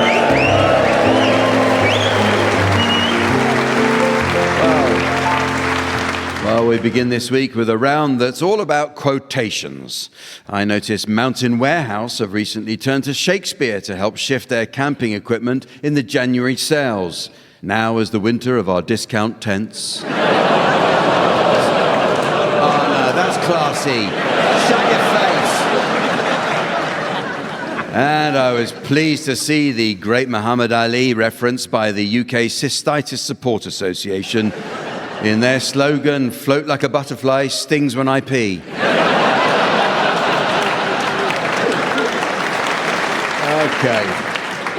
Okay, the round's called Celebrity Misquotes, teams, and in it, I'd like you please to suggest things that well-known people alive or dead would never have said. And we'll start with you, please, Miles. Craig Revel Horwood. Do you know what? I liked it. Henning. Jacob Rees-Mogg. We really must stop living in the past. Rachel. Claudia Winkleman. Bless that hairdresser. I can see. Marcus. Yes, this is a David Attenborough quote. And there we see what must surely be one of the finest sights in nature. A magnificent 16-pointer royal stag. And that supper sorted. His Holiness the Pope. I'll take 3 of the ribbed, please.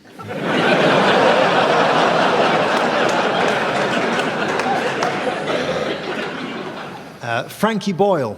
Hello, boys and girls. Welcome to Blue Peter.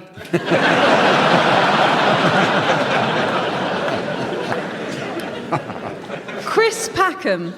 I mean, there are a lot of badgers, aren't there?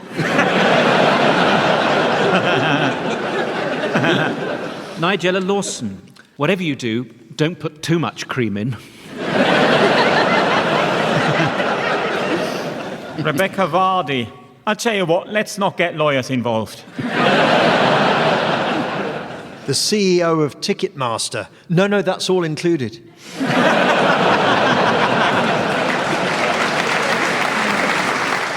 Prince Andrew. Another interview? Oh, gosh, I'd love to.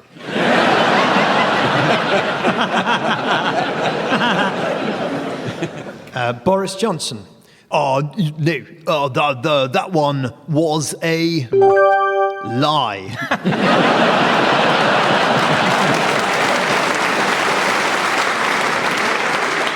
Time for a musical round now, as I ask the teams to sing one song to the tune of another. Okay.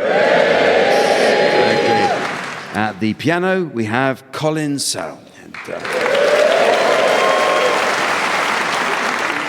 Incidentally, Colin tells us that he's not afraid to try new things and once sampled Atomic Kitten. He says he won't be rushing back to that North Korean restaurant anytime soon.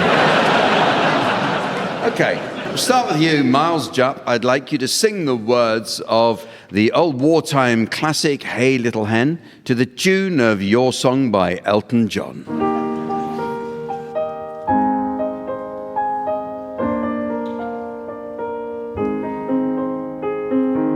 Had a lot of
Well, I liked it, Miles. You now, Henning Vane, I'd like you to sing the words of So Macho by Sunita to the tune of the German national anthem.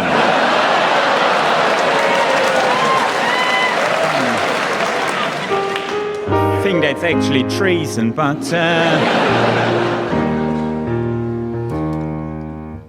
I don't want no 7-stone weakling or a boy who thinks he's a girl.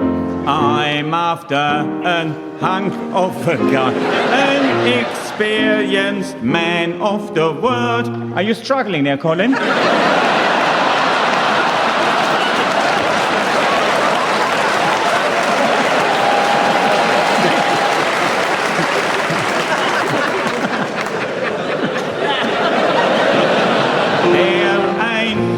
That I'll make do with anything less than I'm used to. If I ever meant tonight, he's gonna be right, so much so.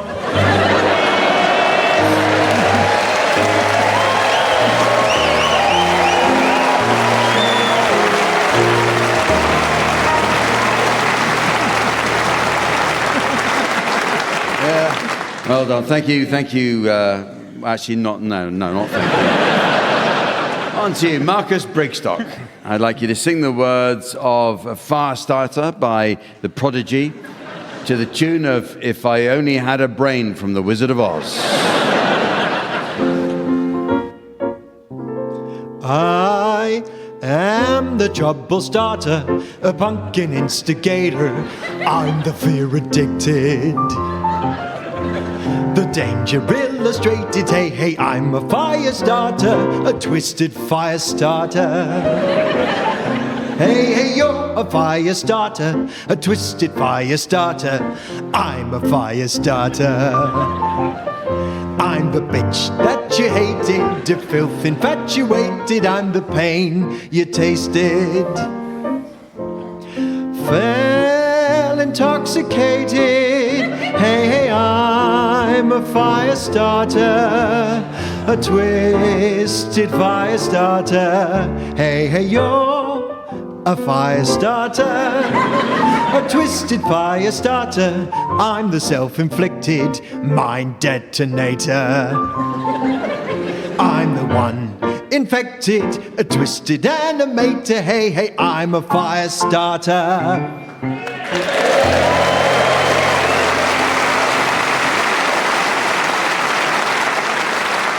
And finally, Rachel Parrish, I'd like you to sing the words of I Twa Puddy Tat to the tune of Bonnie Tyler's Holding Out for a Hero.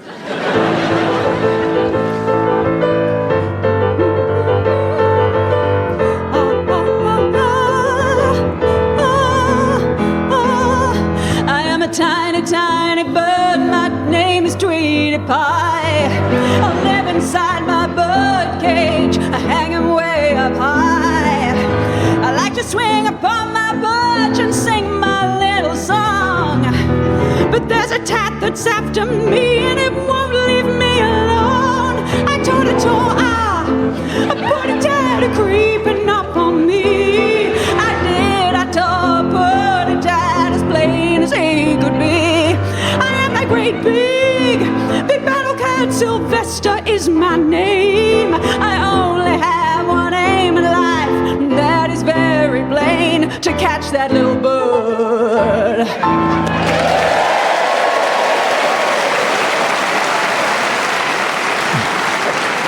Well, I think Henning won that round. Well, this next round is called Word for Word, and it's all about words. In this round, each team takes it in turn to exchange a series of words, while the opposing team should challenge if they detect a connection between any of these words. Okay, so I'd like you to start exchanging completely unconnected words. Miles and Rachel, Marcus and Henning, it's your job to try to spot a connection. If I uphold the challenge, I'll ask you to take over, and so on. So off you go, please, Miles and Rachel. Blue. Roll plug. Rapid. Bechamel. Peerage. Marcus? Peerage and Bechamel. Lord Bechamel was appointed as part of Liz Truss's departure honours. He donated a pint of bechamel sauce to Liz Truss herself, and she put him in the Lords. And that's true, is it? It depends whether you believe the whole Liz Truss thing happened, Jack. I'm still, I have my doubts, but yeah. Okay, I'm prepared to allow that. I'll allow over to you, Marcus and Henning. Change. Craven. Cheerful. Radiator. Dawn. Patonk. Miles, radiator dawn, do you think? Was it dawn or door? Dawn. Dawn. Oh, well, it's less of a strong challenge. But I'm going to try it anyway. You could buy both radiators and dawns in a hardware shop. It would have worked if it was a door, but I can see why this looks weak, but I have to go. I have to go through but with it. But don't radiators usually come on at dawn? Wouldn't you say? Maybe about. I'm trying to help you. Okay. So yes, they do. Yes, Jack. I'm going to give you that, Miles. Thank yes. you. Over to you, Miles and Rachel. Concrete. Cleft. Tissue. Cleft tissue, Marcus. Please be careful when you answer this. I thought it spoke for itself, to be honest. It's one of the most unfortunate plumbers incidents I've ever had. Yes, Henning, you've come in with a challenge. First round, they had roll plug and then blue. And sometimes roll plugs, they can come in the colour blue. You can't backdate a challenge. Yeah. Well done. Well done, Henning, for so quickly jumping on that. Really lightning reactions. I can see you hosting Just a Minute anytime soon. I'm going to allow Marcus's challenge, so it's over to Marcus and Henning. Just as it was becoming such fun. This next round is a quiz based on what I think whenever I turn on my television. It's called Too Many Cooks. And the best of the chefs, in my opinion, is Jamie Oliver. Only last week I watched a charming video of Jamie in his kitchen making a delicious-looking salad with Rocket, Radicchio, Lollo Rosso and Little Gem. I think his fifth child must have been at school.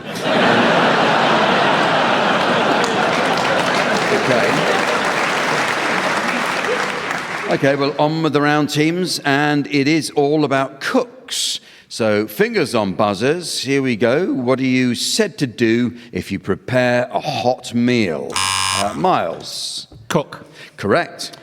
Fill in the missing word in the title of the TV programme, Can't Cook, Won't Blank. Marcus? Cook. Very good, yes, it is. On we go. Fill in the missing word in the title of this TV programme, Can't Blank, Won't Cook. Rachel. Cook. Well done, Rachel. That's right, yes. Yeah. What do criminals who've had their R's removed, what are they called? Henning. Criminals?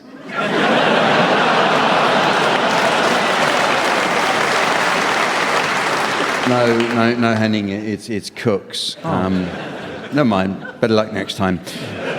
What do you do to the books if you make false financial entries? Marcus? Cook. Yes, of course you do, yes. What do you call people who work with celebrity chef Ainsley Harriott? Miles? Cooks. Absolutely. Fanny Craddock was a famous television what? Rachel? Cook. Ah, that's right, Rachel. Jolly well done. Well done again. Thank you.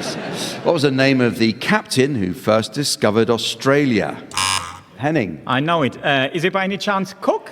No, it was the Dutch captain Willem Jans.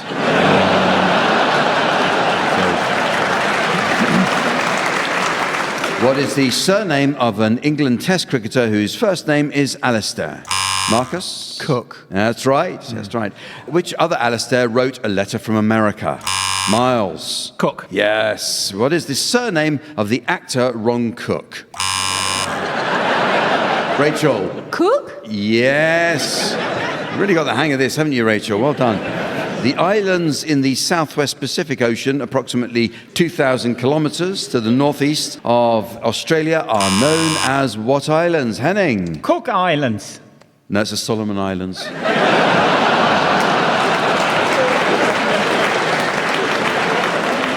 Yeah, the Cook Islands are actually in the South Pacific Ocean, northeast of New Zealand, between American Samoa and French Polynesia. Yeah, well, that deserves an extra point, but nobody likes a smart ass, do they, Miles? No. What does nobody like, Miles? Cooks. Excellent! 1 point to Miles.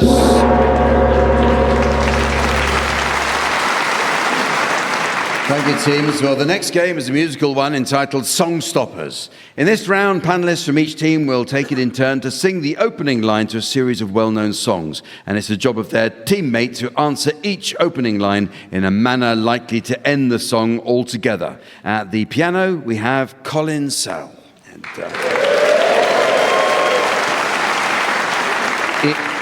incidentally, Colin is often asked if there's a secret to achieving perfect pitch, and his answer may surprise you. Apparently, it's 60% bitumen and 40% coal tar. You can start, please, Marcus and Henning. Can we have your medley of first lines now, please?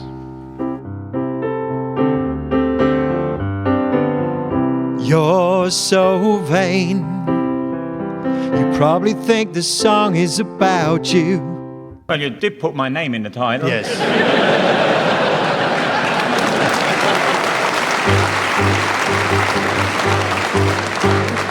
Round, round, get around, I get around.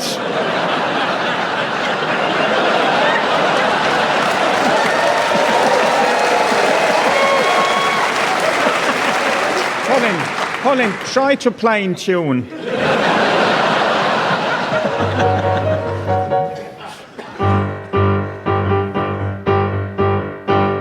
Round, round, get around, I get around. It's the first one you've got in since the pub opened.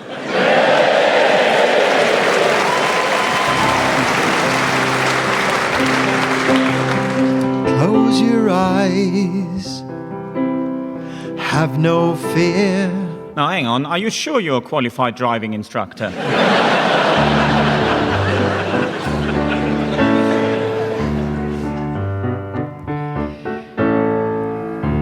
What's new, pussycat?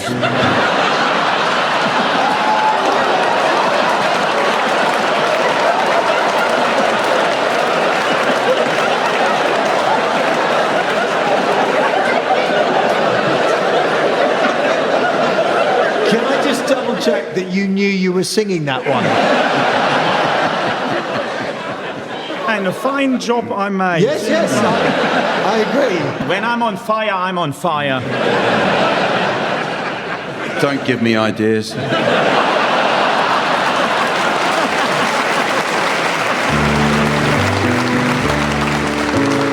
What's new, pussycat? A decapitated pigeon.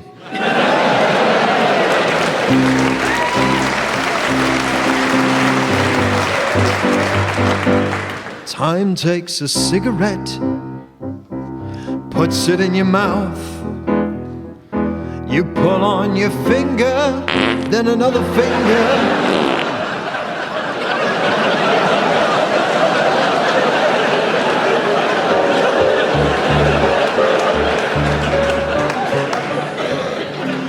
Just a spoonful of sugar makes the medicine go down. But hang on, that's my diabetes medicine.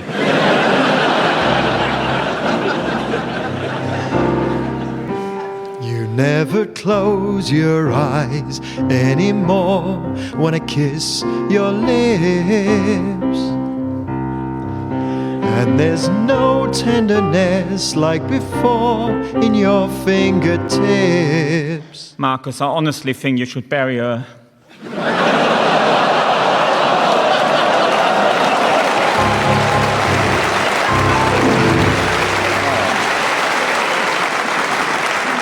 Your turn now, Miles and Rachel. Can we have your medley of first lines now, please? I drove all night work to get to you. Is that all right? It's literally the minimum I expect for my AA membership.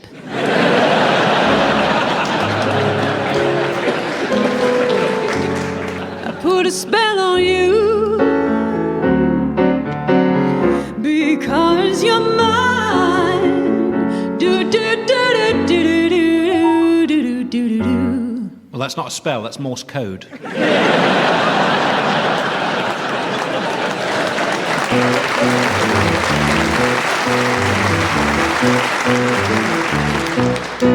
I ain't got no home, ain't got no shoes, ain't got no money, ain't got no class, ain't got no skirts, ain't got no sweater, ain't got no perfume, ain't got no bed. And the same question to number 3, please, Scylla.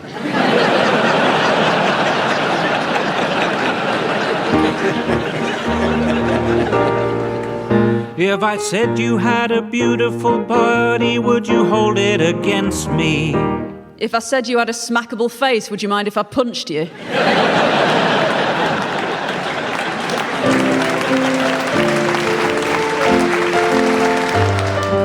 99 Luftballons auf ihrem Weg zum Horizont. Denkst du vielleicht gerade in mich? Don't tell him, Pike!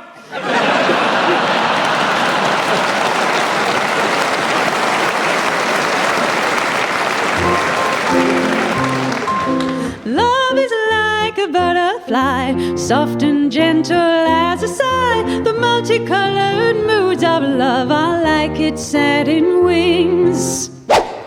That's got it.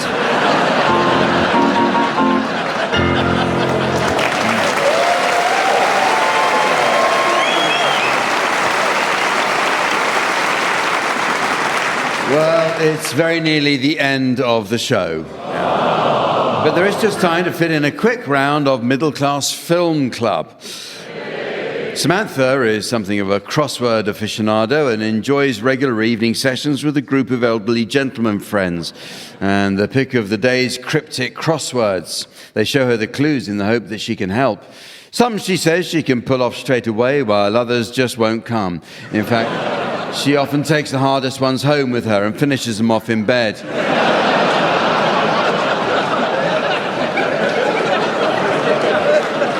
And I should say thank you to Sophie Rayworth for sending that one in.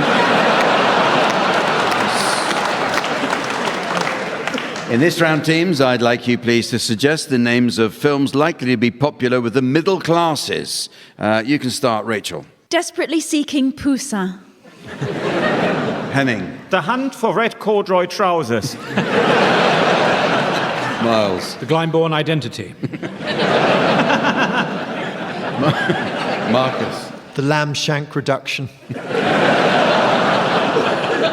The Count of Montessori. Heaven Can Wait Rose.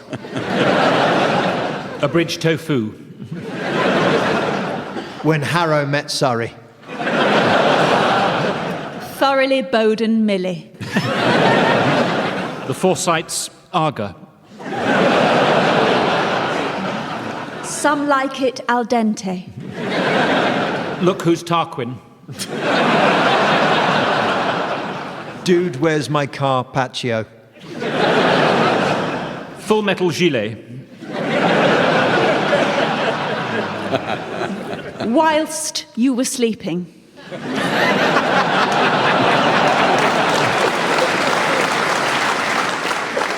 And so, ladies and gentlemen, as the tremendous turbulence of time surprises the airline pilot of incompetence and the mile-high clubbers of calamity are rendered unconscious by the toilet ceiling of eternity, I notice it's the end of the show. So from the teams, Samantha, myself, and our audience here in Basingstoke, it's goodbye. Goodbye. Miles Jupp, Marcus Brigstop, Rachel Parris and Henning Vane were being given silly things to do by Jack D, with Colin Sell setting some of them to music. The programme consultants were Fraser Steele and Stephen Dick. The producer was John Naismith.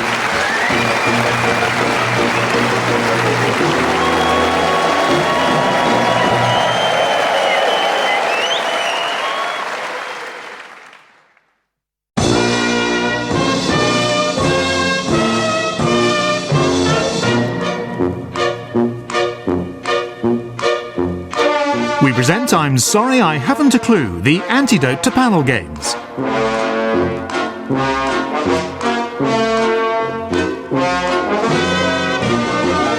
At the piano is Colin Sell, and your chairman is Jack D.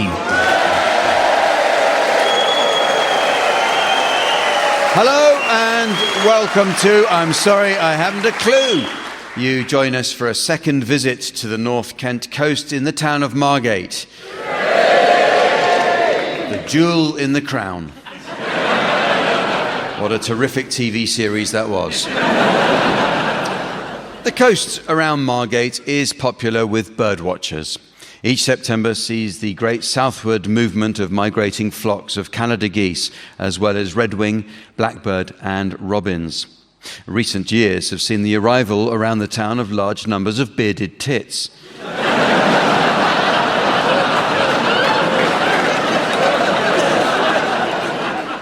Or as they're known here, hipsters.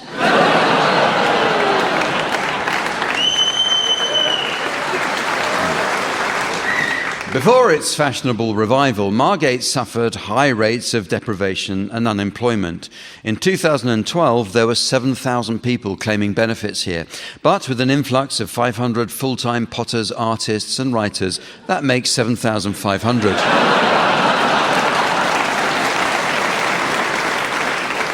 Unlike most of the rest of England, this part of Kent, known as the Isle of Thanet, has retained a selective secondary education system, and its schools send a surprising number of students to Oxford and Cambridge. None.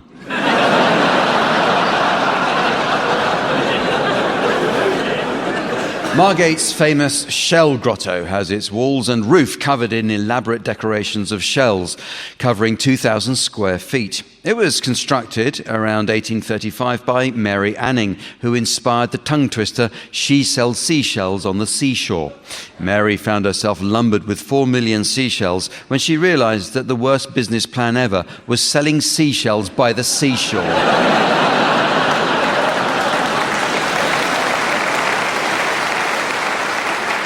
In 1911, the Margate impresario George Sanger was brutally murdered by a disgruntled employee called Herbert Cooper.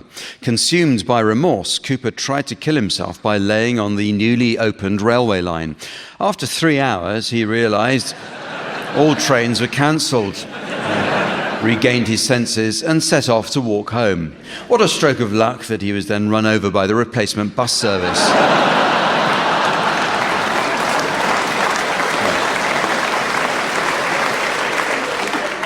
Let's meet the teams. On my left, Barry Cryer and Andy Hamilton. And on my right, Tim Brooke Taylor and Tony Hawks.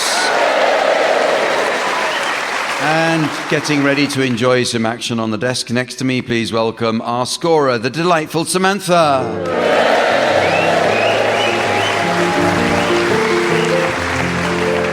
Well, we start this week with some new additions to the Uxbridge English Dictionary.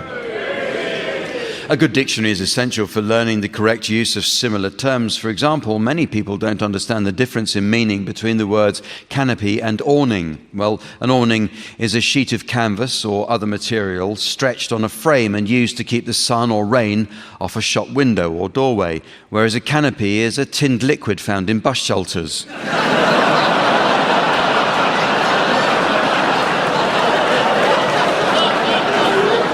But the meanings of words are constantly changing, teams, so your suggestions, please, of any new definitions you may have spotted recently. Barry, you could start. Margate. Scandal involving Andrew Marr. Tim. Nudity. Song I've just written. Tony. Filipino. Brian Eno's brother. Andy. Fibrillate. To pass on something that was said by Boris Johnson.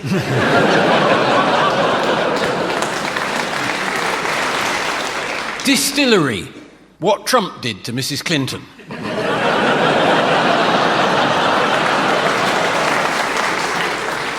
Aromatic. Automatic crossbow. Jigsaw. Too much country dancing.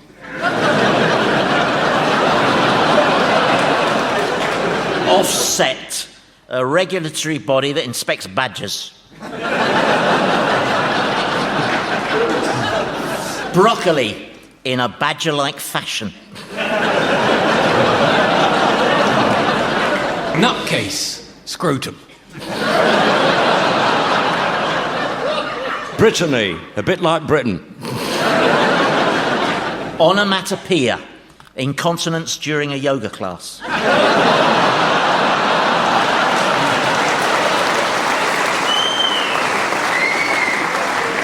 Okay, the teams are going to sing along to some well-known songs now in the round called Pick-Up Song. These days, rare vinyl commands a fortune at auction. The holy grail for collectors is the Man in Black's country album recorded in his loft. Cash in the attic. Samantha will spin the discs. Each of you should sing along to your records, teams, until Samantha turns the volume down. If on its return you're within a gnat's crotchet of the original, I'll be awarding points. And points mean a frankly nauseating exercise in futile self-aggrandizement. What do points mean? This week's prize is the latest development in the world of pudding dehumidifiers. It's this crumble dryer. Okay, Andy, you're to start, and I'd like you to accompany Chaz and Dave singing their hit song, Margate. Well, I've been working hard to reach my target, to earn a few bob for a freight trip down to Margate. I'm going to blow the lot tomorrow and all my family. We catch the coach at 8, so don't be late. We're off to see the sea. All right, will you, Grandad? Come on, we're going down to Margate. Don't forget your buckets and spades and cozzies and all. Down to Margate. We'll have a pill at the jelly deals at the cocker stall. Down to Margate. We'll go on the pier and we'll have a beer aside the sea. Down to Margate. You can keep the Costa Brava. I'm telling you, mate, I'd rather have a day down. I'd rather have a day down.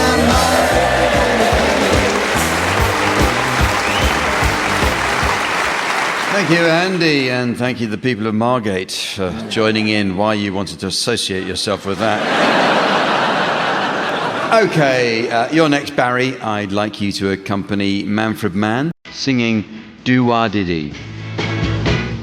That was just a walking down the street saying, if I do come, you know, stopping the fingers and shuffling her feet, singing do-a-diddy-diddy-dum diddy go.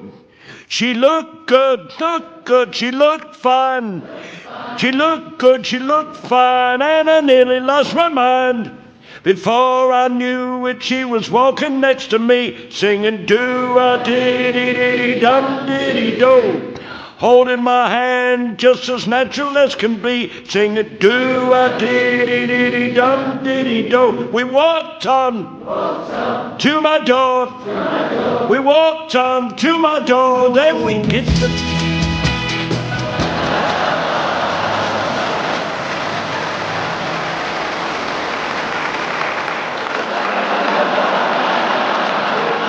In fairness, the clocks went back during that.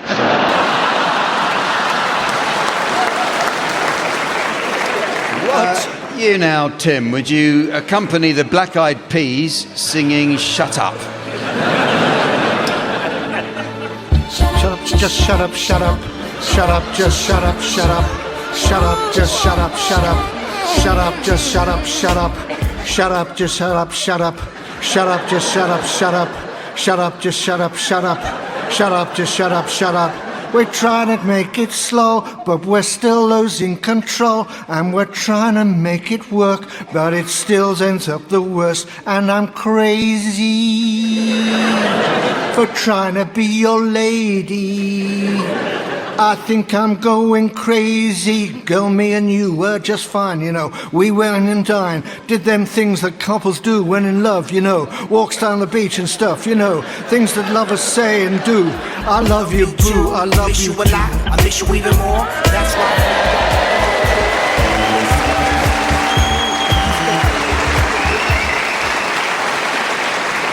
Tim, finally, would you, Tony, please accompany Spanish band Las Ketchup singing the Ketchup Song?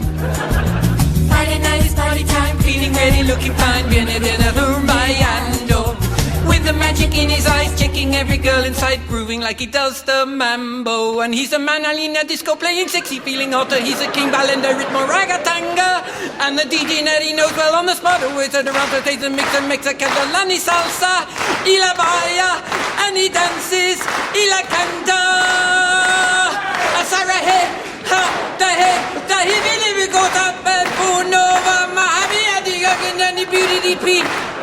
Asara he, ha, da he, we do a case da punova, mahadi and the boogie and the beauty DP. Asara he, da, bahe, the heavy happy do a sound that monova, heavy and the boogie and the beauty DP. Asara he, da he, the boogie and the cookie and the Buddha bibi. Asara he, da he, bagaviga Buddha bibi.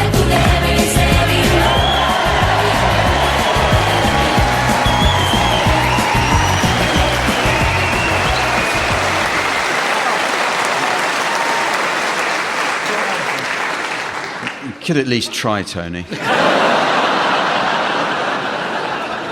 Well, the teams are going to do a spot of acting for us now in the round called Sound Charades. This is a variation on the old TV favourite, Give Us a Clue, the show that featured Mime Master General Lionel Blair. Panto stalwart Lionel is gearing up for another Christmas season. His role last year was wishy-washy, and that was one of the better reviews. Tim and Tony, you're to start, please, and your title will shortly be displayed to the audience via the laser display screen. And for listeners at home, here's the mystery voice. The Philadelphia Story. The Philadelphia Story. It's a film. Oh, And it's 3 words, and it goes like this. Once upon a time, far, far away, there was a spreadable cheese.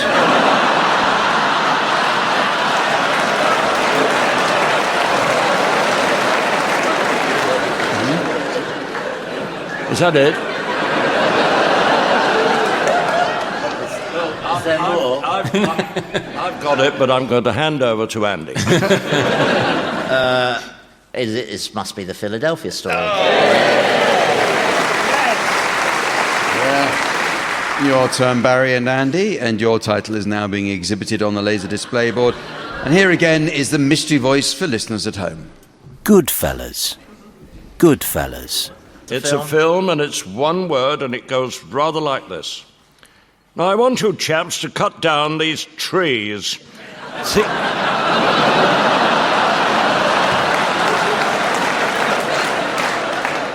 Think you can do it? Oh, yes, we're excellent lumberjacks. The end. The end. Is it something to do with fell? Something fell? Fell, I don't know, a film with fell in. Fellas. Yes. Goodfellas. Goodfellas. Good, okay. Well, now it's quiz time, and we're lucky this week to be able to bring you the radio version of the popular afternoon TV quiz show, The Chase.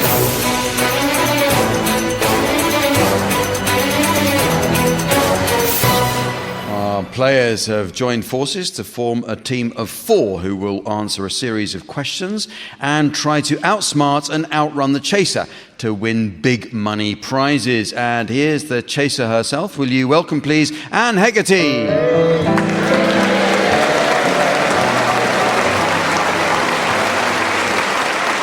Anne, welcome to our show. No, Jack, I think you'll find that's welcome to my show. Well, whatever you say, Anne. So, how long have you been a chaser? 7 years, ever since I retired as a cage fighter. Yes. Well, the teams have already done their cash builder, and they've scored a total of £8,000. So, if they want to take a step closer to home, you'll offer them £1,000. And if they want to take a step closer to the chaser, you'll offer them £37 million and a packet of hobnobs. Wow, hobnobs. So, how do you rate the team? Well, they seem to have quite a wide range of ignorance. I think my main threat will come from Barry, ever since I pinned him down in a friendly bout outside the Moon and Sixpence in Hatch End. Right, everyone's in position, so let's see if you can outrun the chaser. On your marks, get set. So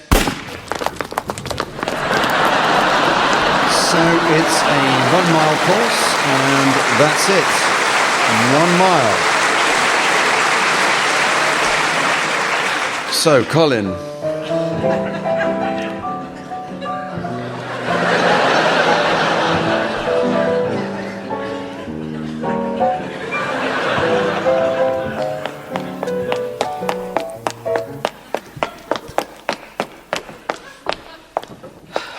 I could murder a hobnob.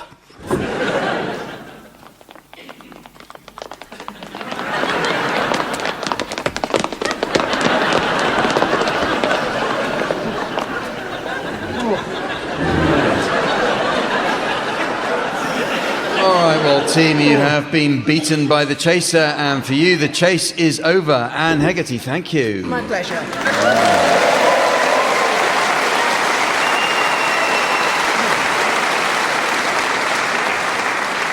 Well, it's now time to play the game called Mornington Crescent. First, I notice we've been deluged by a letter. It comes from Mrs. Trellis of North Wales. She writes, "Dear Whispering Bob Harris, pardon? Yours sincerely, Mrs. Trellis." On with the round, teams, and in tribute to Margate's proud maritime history, this week we'll be playing the nautical version of the game. And as you'd expect, tacking is only permitted in open water, and players will be set adrift if they attempt an unintentional luff. Starboard moves are permissible only at the discretion of the harbour master, and port should be passed to the left. And remember, in this version, shipping areas are tactical nodes. Tactical nodes. Yes. Tim, you can start. North at Tira.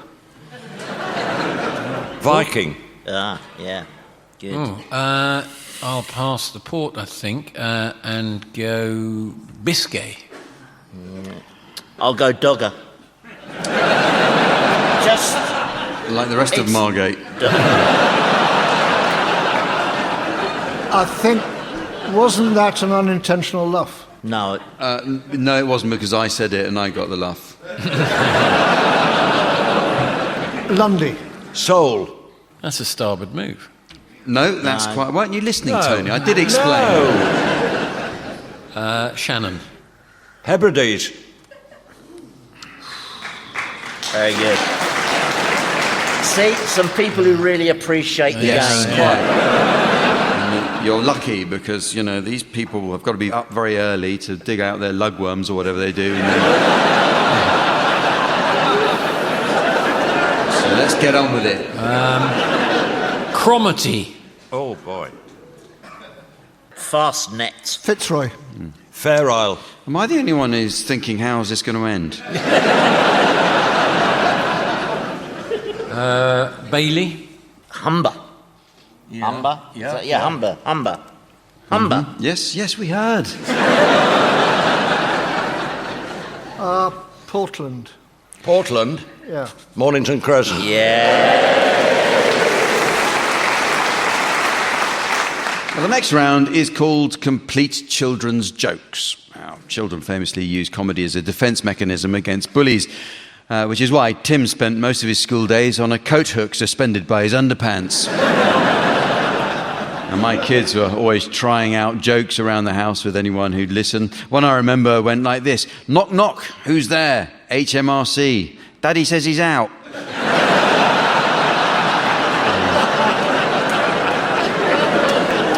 In this round, team, you'll hear the first part of jokes written by children, and your job is to try to guess the punchline. They're all genuine jokes collected on the webpage Kids Write Jokes. Okay, so Tim, here's the first one for you. What's green and hangs off trees? Green and hangs off trees. An unripe elephant. Let's hear the answer. Giraffe.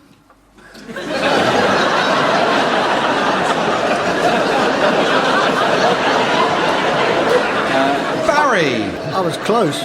Here's one for you, Barry. What do you call an astronaut that farts? Antisocial. And the answer? A fartanaut. Andy? What is funny and has 8 legs? Crystal Palace's back 4. And the answer? A clown.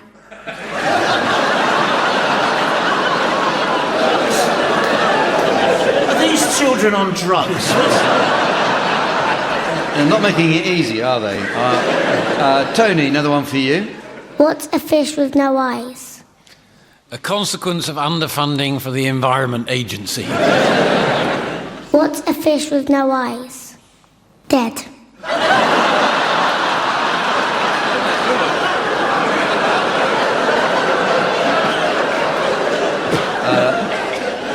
Back to you, Tim. How about this one?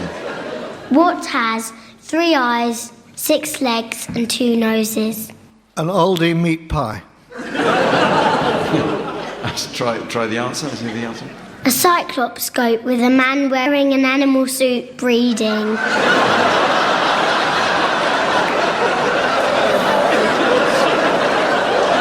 They're too good. This is because they're kids. They're allowed to get away with this crap.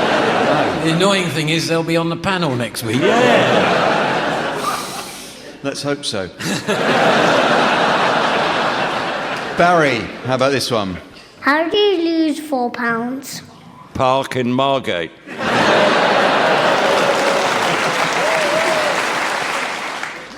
Cut your head off.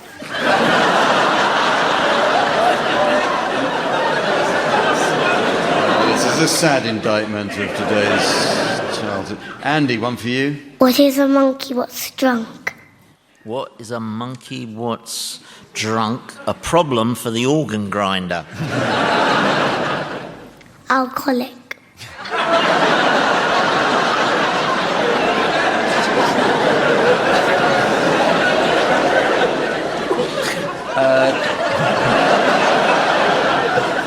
We'll overlook the grammar, I think. And finally, Tony. What do you get when you cross a T-Rex and a chicken? A very surprised chicken. What do you get when you cross a T-Rex and a chicken? Nothing but death.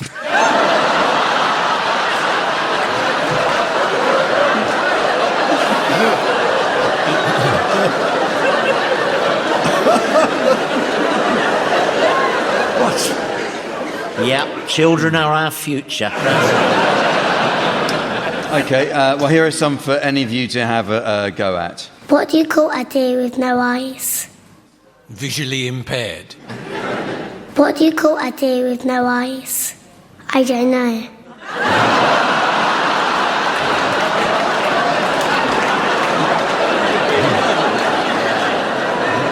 Okay. I want these kids' addresses. Well, legally, we can't let you have that, Andy. How about this one? What do you say when something can't fly? Bloody Ryanair. Can't it fly yet?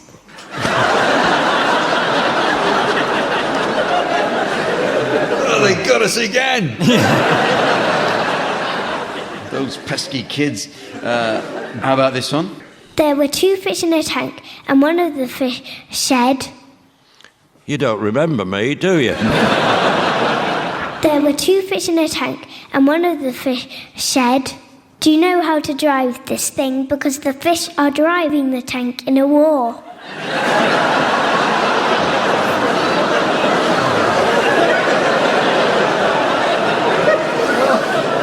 All right, Andy, just stop noting these down with your pen for a second. A couple more, let's just hear them. Roses are red, violets are red. I think you must be colourblind. What's the answer? Roses are red, violets are red, tulips are red, bushes are red, trees are red. Oh God, my garden's on fire.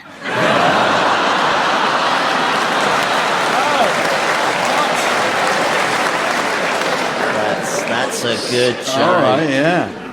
Finally? What do you call a middle-aged, sad, grey-haired woman? Prime Minister. A teacher.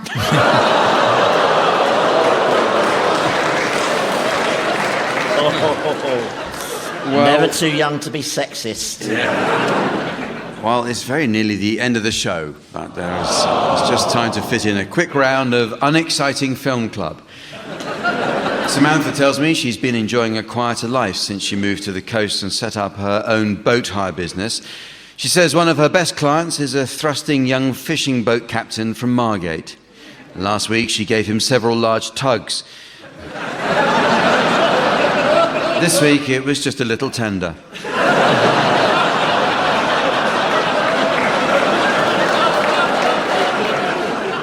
In this round, teams, I'd like you, please, to suggest the titles of films likely to prove popular with an audience who like their movies as uninteresting as possible. So you can start this one, Tim. Room with a View of Ramsgate. Barry. The Texas Chain Store Manager. Andy. Everything you wanted to know about socks, but were afraid to ask. Tony. Conan the Librarian. Harry Potter and the Chamber of Commerce. A streetcar named Not in Service. Being John Major. Dial M for maintenance. Bridge on the River Wye. Debbie does salad. Cardigans of the Galaxy. Bring me the Shed of Alfredo Garcia.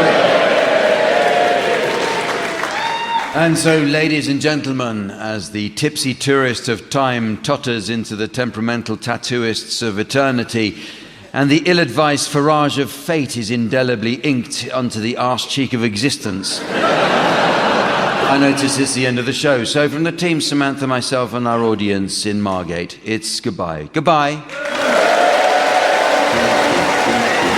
Barry Cryer, Andy Hamilton, Tim Brooke-Taylor and Tony Hawks were being given silly things to do by Jack D, with Colin Sells setting some of them to music. The programme consultants were Ian Pattinson and Fraser Steele, and the producer was John Naismith.